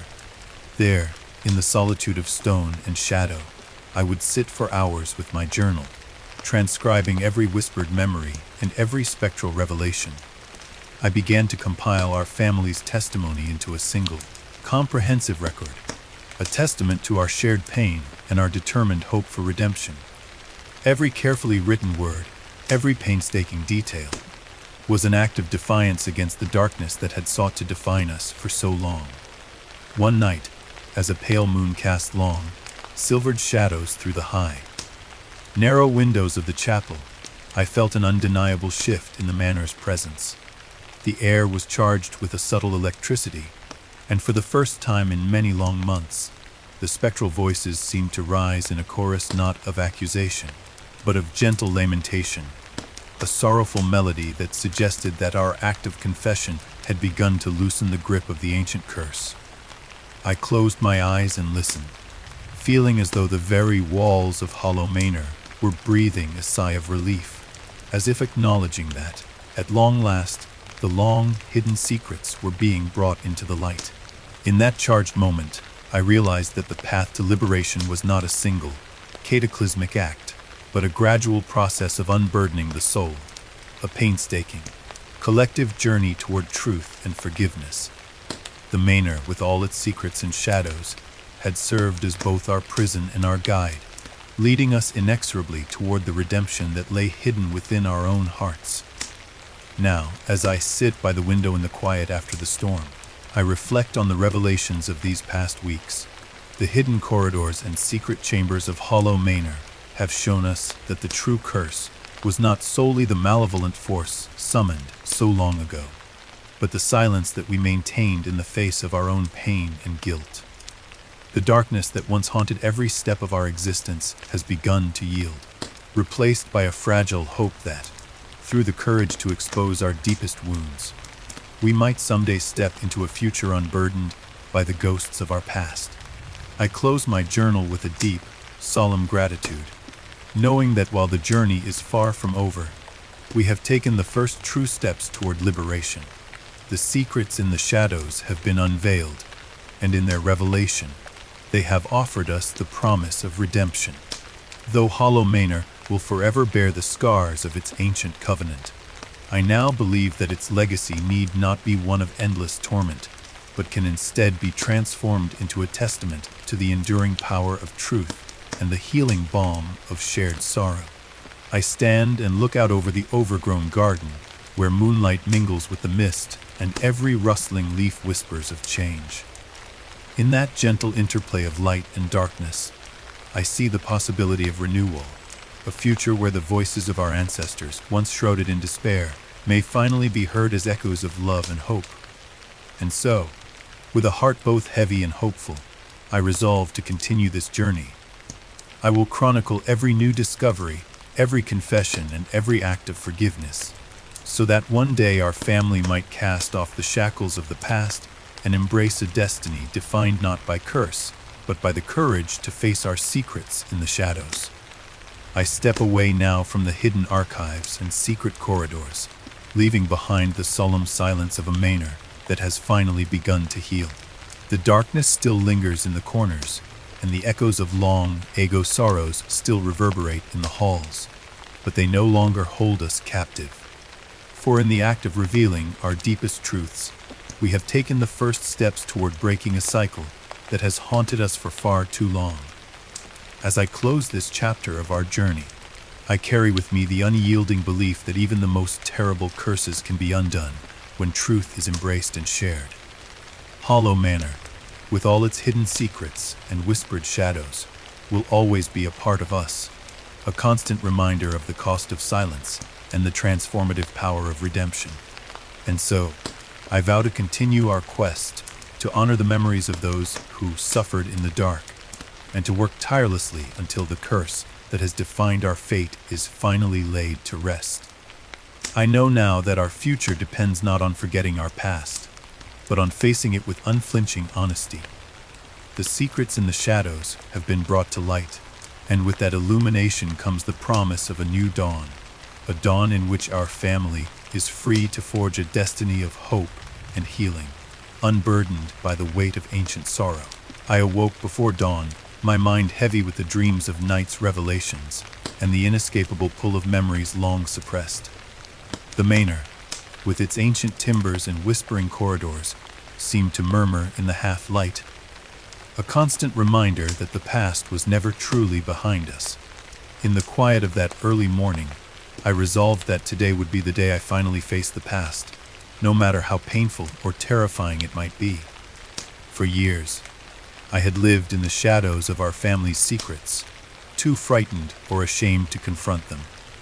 The voices of those long departed had grown louder with each confession, each spectral visitation. I had spent countless hours poring over yellowed diaries, cryptic manuscripts, and faded blueprints that hinted at a legacy of guilt and sorrow. But now, with the revelations of recent nights echoing in my mind, and the collective courage of my family urging us forward, I knew it was time to step into the light. I began in the manor's library, a sanctuary of memories and dusty knowledge. The room was silent except for the soft rustle of pages and the steady tick of an old clock that seemed to measure out our lives in slow, inexorable beats. I carefully extracted the battered journal in which I had recorded every spectral encounter and every whispered confession over the past months. Today, its pages would serve as both witness and guide to the truth that had been buried for so long. I sat at the large oak desk and began reading aloud, my voice trembling with both fear and determination. I recounted the story of our ancestors, the desperate ritual, and the child whose sacrifice had cursed our bloodline. A narrative pieced together from countless fragments scattered through the manor's hidden recesses. Each word resonated with a heavy finality, as if by voicing the past, I could lessen its oppressive hold over our present. As I read, my mind drifted back to that fateful night in the great hall, when the family gathered and shared grief and confession. I remembered the look in my father's eyes, a mixture of sorrow, guilt, and the faintest glimmer of hope. I remembered how my mother's tears had glistened in the candlelight, each droplet a silent tribute to a wound that had festered for generations. I recalled how even my siblings, usually so stoic, had admitted to carrying burdens too heavy to bear alone. In that moment of collective vulnerability, the curse had seemed to recede ever so slightly, as if our shared truth could dissolve the darkness that had bound us. But the past is a formidable force. It clings stubbornly to every stone of Hollow Manor, every secret passageway, every whispered legend, and so I knew that facing the past would not be merely an act of recollection, but a confrontation, a reckoning with the very events that had shaped our destiny. With the journal still open before me, I resolved to retrace the steps of our ancestors, to walk the corridors where the echoes of old sins still resounded, and to confront the physical remnants of the ritual that had doomed us.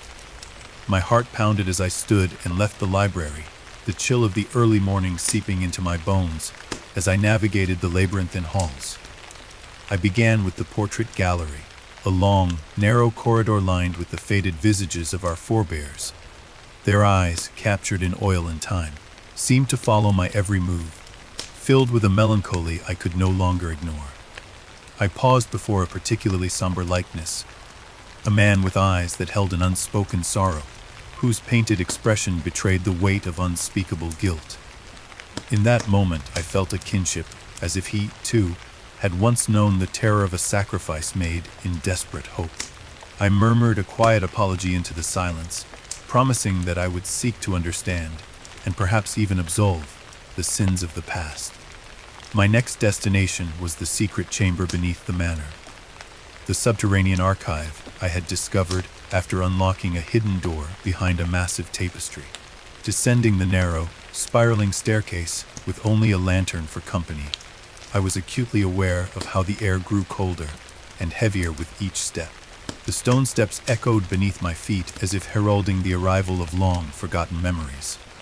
At the bottom, I emerged into a vast, shadowed room whose walls were adorned with frescoes depicting ancient rites and spectral figures.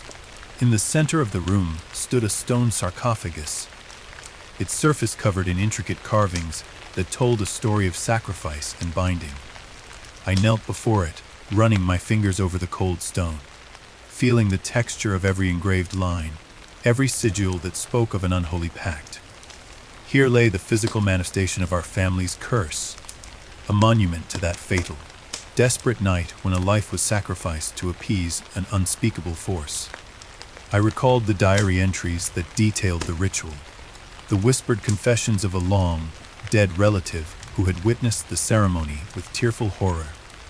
I remembered reading the words over and over, trying desperately to grasp their meaning, to understand how such a moment of human frailty could have unleashed an eternal curse. Now, as I pressed my hand to the stone, I felt as if I were touching the very essence of our collective guilt. The sarcophagus, silent and immutable, seemed to gaze back at me with an accusatory stare. For a long moment, I simply stood there, lost in the weight of it all, lost in the realization that our family's present torment was rooted in a single, irrevocable moment of despair. The next phase of my journey took me to the manor's chapel, a small, long-forgotten space tucked away in the eastern wing, where time itself seemed to have ceased. I had often passed by its heavy wooden door without a second thought, but now it beckoned me with a quiet insistence. I pushed open the door, and the soft glow of stained glass windows spilled into the room, casting vibrant patterns onto the worn stone floor. The chapel was empty save for a solitary pew at the front and a dusty altar that had once been the focal point of devout prayers. I sat in the pew, allowing the silence to envelop me, and closed my eyes. In that moment, I reached deep within myself, summoning the courage to confront the personal sins and unspoken regrets that had haunted me throughout my life. I recalled the moments of betrayal, the words left unsaid, the actions taken in fear, and the overwhelming realization that each of these personal transgressions, however minor they seemed at the time, had contributed to the weight of our family's curse. With every breath, I acknowledged my own failures and sought forgiveness in the quiet sanctuary of the chapel. The act was cathartic, a small but significant step toward unburdening myself of the guilt that had long chained my spirit. Leaving the chapel with a renewed, if tentative, sense of purpose, I returned to the main halls of Hollow Manor. The corridors, once oppressive and foreboding, now seemed to carry a different energy, a subtle promise that facing the past could be the first step toward healing. I joined my family in the great hall, where our previous ritual of confession had taken place. The air was thick with anticipation and a palpable sense of shared determination. We gathered once more, this time not merely as victims of a cursed legacy, but as individuals willing to reclaim our history. I spread the journal open on the long table and invited each family member to share what they had learned, what memories had haunted them, and what truths they could no longer deny. There were pauses filled with trembling silence, tears that glistened in candlelight, and soft voices that recounted moments of hidden pain. My father spoke of the secret sacrifices made in desperation, my mother of the deep sorrow that had defined her youth, and my siblings of dreams haunted by faces they could not forget. In that gathering, every whispered secret, every confession, melded into a single, overwhelming narrative, a story of love, loss, and the desperate bid for redemption. As the night deepened, we collectively decided that the only way to truly move forward was to perform one final act of contrition, a ritual to honor the past and, perhaps, break the unholy bond that had held us captive for so long. I took a deep breath as I stepped forward to lead the ceremony. With the journal and the ancient manuscripts in hand, I recited the incantation that had been pieced together from fragmented texts and personal recollections. My voice, steady and resolute, filled the great hall. As the words echoed off the high ceilings, I sensed a shift, a gentle stirring, as if the very essence of Hollow Manor was listening, ready to acknowledge our truth. The air grew warmer, and the oppressive weight that had for so long pressed upon us began to lift ever so slightly. For that fleeting moment, I believed that by facing our past head-on, we could forge a path to redemption. Yet, even as the ceremony ended and the last syllable faded into the night, I knew that our journey was far from over.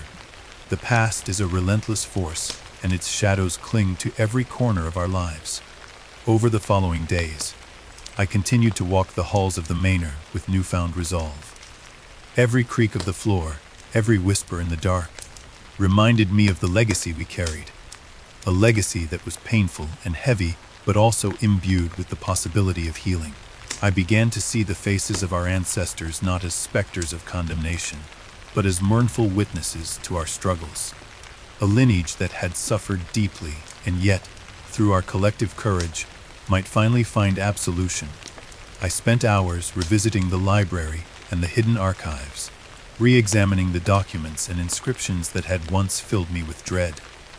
Now, with the burden of silence lifted, I saw them for what they truly were, fragments of our history that demanded to be acknowledged, pieces of a puzzle that could, when assembled, illuminate a path out of darkness.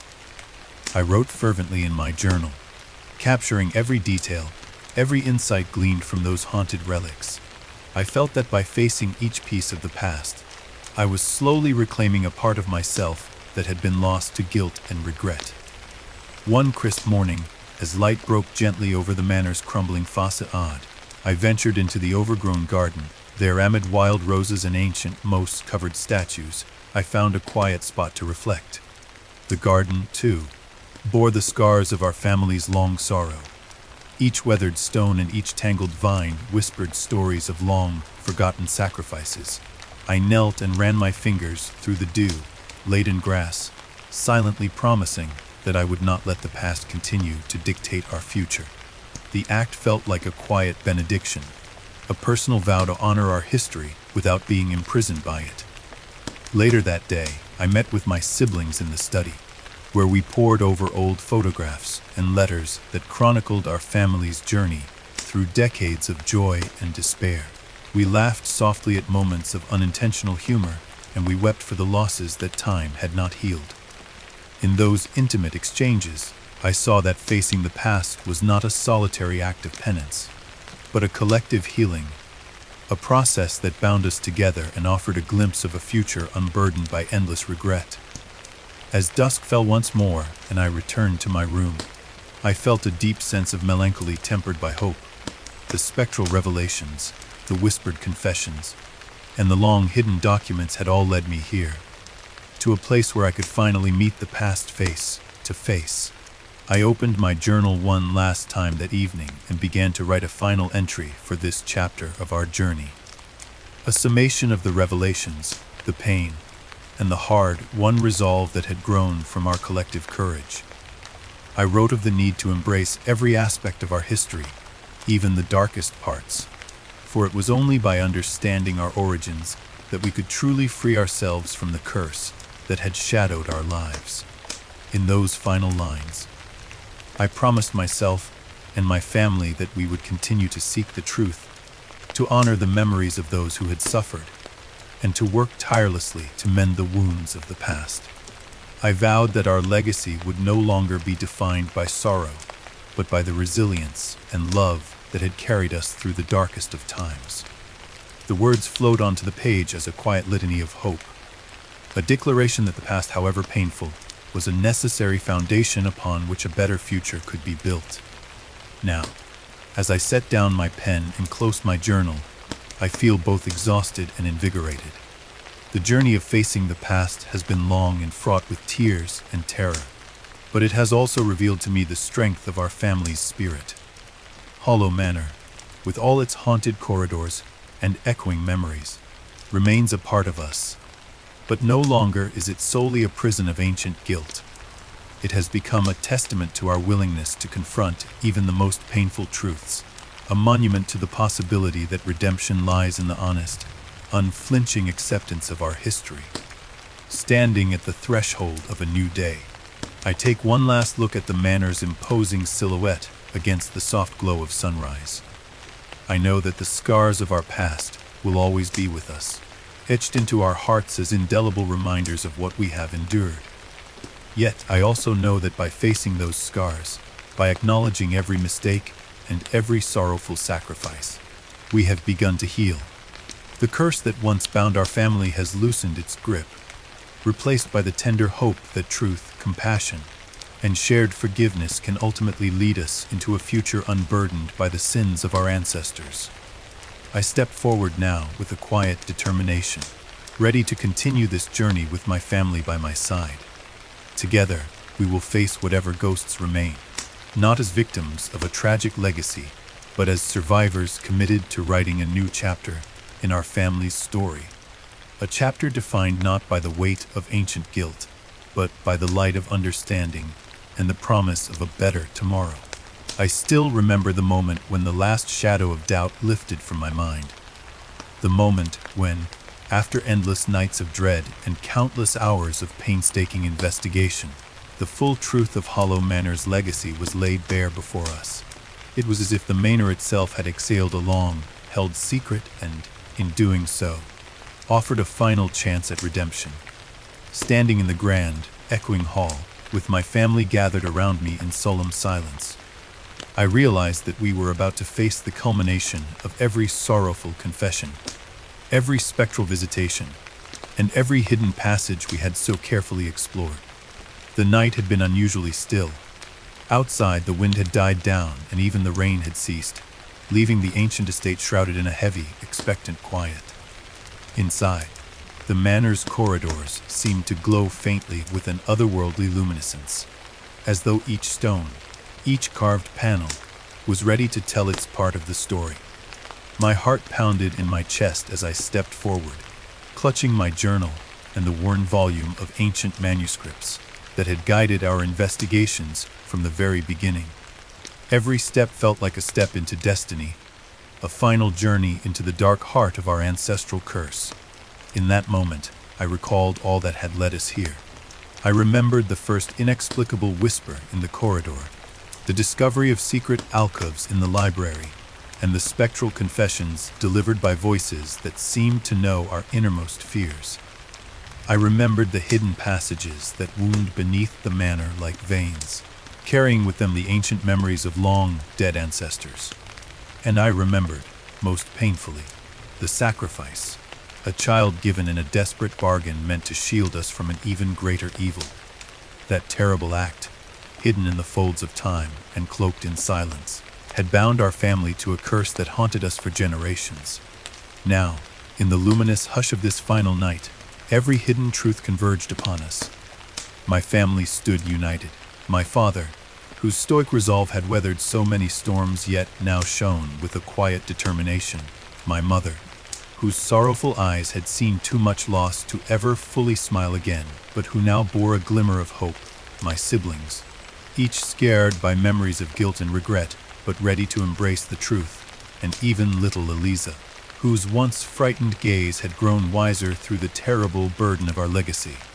Together, we formed a circle in the center of the great hall, a circle of hearts laid bare and souls prepared to be unshackled from the sins of the past. I cleared my throat and began to speak, my voice echoing softly off the time-worn walls.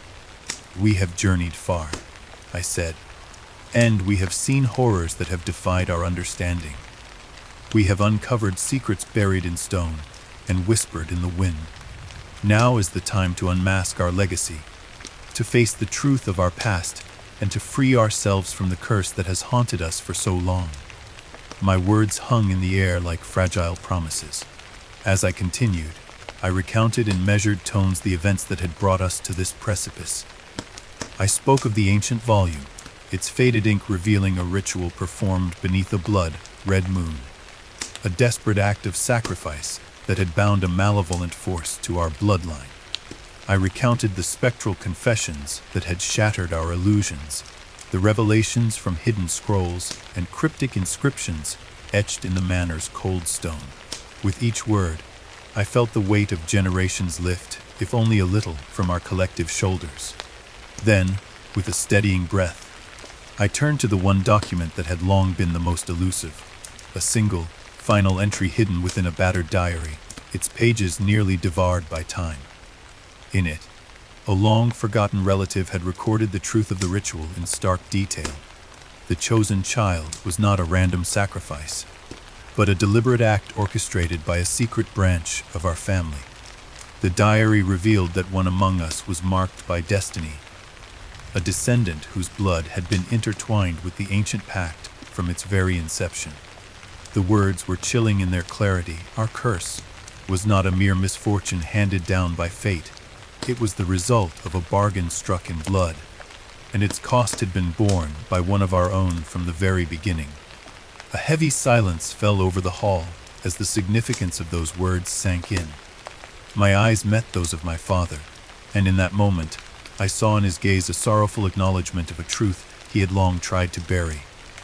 My mother's eyes filled with tears, not merely for the loss of innocence, but for the burden of guilt that had been passed down through the generations.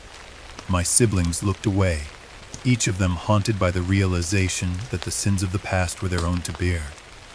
And then, as if the manor itself wished to speak, a soft, almost imperceptible rustling stirred in the far corner of the hall. I stepped toward the sound, my heart hammering in my ears, and discovered a narrow door I had never noticed before. A door set into an ancient stone wall that pulsed with a dim, eerie glow. I felt an inexorable pull to open it, as though it were the final threshold between our haunted legacy and the hope of liberation.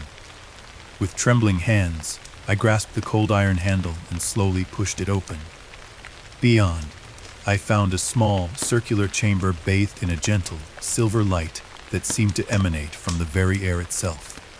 In the center of the chamber, resting upon an ornate pedestal, lay an object that defied all explanation, a crystalline orb that shimmered with an inner fire, its surface etched with runes identical to those found in the ancient volume and hidden scrolls. I approached the orb with a mixture of awe and trepidation, feeling that this relic was the key to our redemption. I recalled the legends, the prophecies whispered in half-forgotten lore, of a power that could unbind a curse if one were brave enough to confront the darkest truths of the past. With all my resolve, I reached out and gently touched the orb. In that instant, a surge of energy pulsed through my veins, and I was inundated with visions. Flickering images of our ancestors gathered in a circle beneath a stormy sky, the desperate faces of those who had offered themselves in sacrifice, and, in the midst of it all, the unmistakable visage of a child. My own reflection mingled with that of another, a spectral echo of guilt and love intertwined. The visions swirled around me, a tempest of memory and destiny, and in that chaos the truth became unmistakable. The orb revealed that the curse was not an irreversible fate, but a living wound, one that could be healed only by confronting the true source of our sorrow. I saw clearly now that the descendant mentioned in the diary, the one whose blood had been marked from birth, was not a doomed victim, but the linchpin upon which our future rested. That person, whose identity had been shrouded in mystery and denial, was none other than my own kin. The orb's light grew brighter, and the runes upon its surface glowed with an intensity that seemed to pierce the very fabric of reality, proclaiming that the legacy of our family would soon be unmasked. As the vision receded, I staggered back, my heart aching with the enormity of what had been revealed. I knew that this revelation would change everything, that the true weight of our curse, and the path to its undoing, lay in the hands of the one among us who had been fated to bear its cost. I turned to face my family, my eyes filled with both sorrow and fierce determination. "The time has come," I said, my voice echoing in the quiet hall, "to unmask our legacy once and for all. The curse that has haunted us for generations is bound to one of us by a bargain struck long ago. We must embrace this truth, for in doing so, we may yet find a way to heal the wounds of our past." But a wave of murmurs and hesitant glances swept through the assembled faces. My father's eyes, dark with pain, met mine, and in them I saw an unspoken confirmation. My mother's trembling hands reached out as if in supplication, and even my siblings, though their expressions were etched with uncertainty and dread, nodded in a silent accord. In that charged moment, the weight of the past seemed to lift ever so slightly, replaced by the tentative promise of absolution. With the orb still pulsing softly in its hidden chamber, we resolved to undertake one final, desperate act, a ritual to unbind the curse by acknowledging every hidden sin, every whispered betrayal, every tear shed in the dark. We gathered the relics of our past, the ancient manuscript, the faded diary, the hidden scrolls, and every fragment of evidence that had led us here. In the great hall, we arranged these artifacts upon a long, weathered table that had borne witness to so much sorrow and regret. Our voices, trembling yet resolute, rose in a litany of confession and forgiveness. One by one, each family member recounted their own burden of guilt, their own secret sorrows. The air filled with the sound of raw, unadorned truth, and as our confessions intertwined, a palpable energy began to shift around us. I led the incantation that had been pieced together from the ancient texts and our own shared memories, a solemn recitation that called upon the forces of old to release the hold of the curse. The words, heavy with centuries of sorrow, resonated through the hall as if echoing from the very depths of the manor's soul. As I spoke, I felt the crystalline orb's light intensify, bathing the room in a soft, ethereal glow that seemed to erase the boundaries between past and present. Time itself appeared to slow. In that suspended moment, every secret, every hidden sin, every sacrifice was laid bare before us. The spectral apparitions that had haunted our nights seemed to gather in silent witness, their eyes filled not with malice but with a longing for peace. I felt, deep within my core, that the curse was loosening its grip, that the unmasking of our legacy was a necessary step toward healing. And then, as the final words of the incantation faded into the stillness, a profound silence descended upon us, a silence that was both a benediction and a farewell to the dark past. The orb's radiance softened, and a gentle warmth began to replace the cold, oppressive chill that had so long haunted these walls. In that quiet, transcendent moment, I knew that while our family's history would never be erased, we had taken the first true steps toward breaking free of its chains. The aftermath was not instantaneous redemption. The scars of the past would remain etched in our hearts for years to come. But as dawn broke over Hollow Manor, bathing its ancient stone in the soft light of a new day, we sensed that a transformation had begun. The Manor, once a mausoleum of guilt and despair, now held the promise of renewal. A promise born not of forgetting our past, but of embracing it with unflinching honesty. In the weeks that followed, the spectral visitations gradually receded into gentle murmurs, and the oppressive weight that had pressed upon our souls began to lift. My family, united by the ordeal of unmasking our legacy, found new strength in their shared vulnerability. We continued our daily lives with the knowledge that while the past could never be completely undone, its hold on us had been weakened by the power of truth and forgiveness. As I write these final lines in my journal, I am filled with a mixture of sorrow and hope, a recognition that the road ahead will remain challenging, yet no longer insurmountable. Our family has been irrevocably changed by the revelations of these haunted years, but in our willingness to confront our darkest truths, we have discovered a spark of light that promises a future unburdened by endless regret.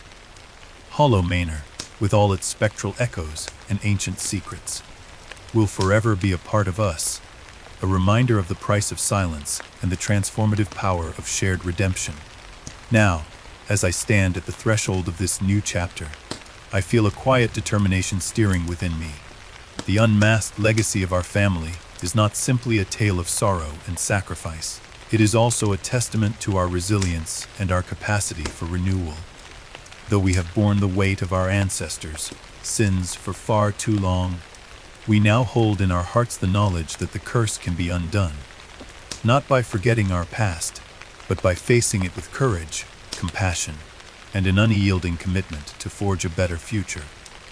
I close my journal with a final, heartfelt promise that we will continue to honor the truth, to embrace every painful memory as a step toward healing, and to ensure that the voices of the past guide us not into despair, but into a future filled with hope and light.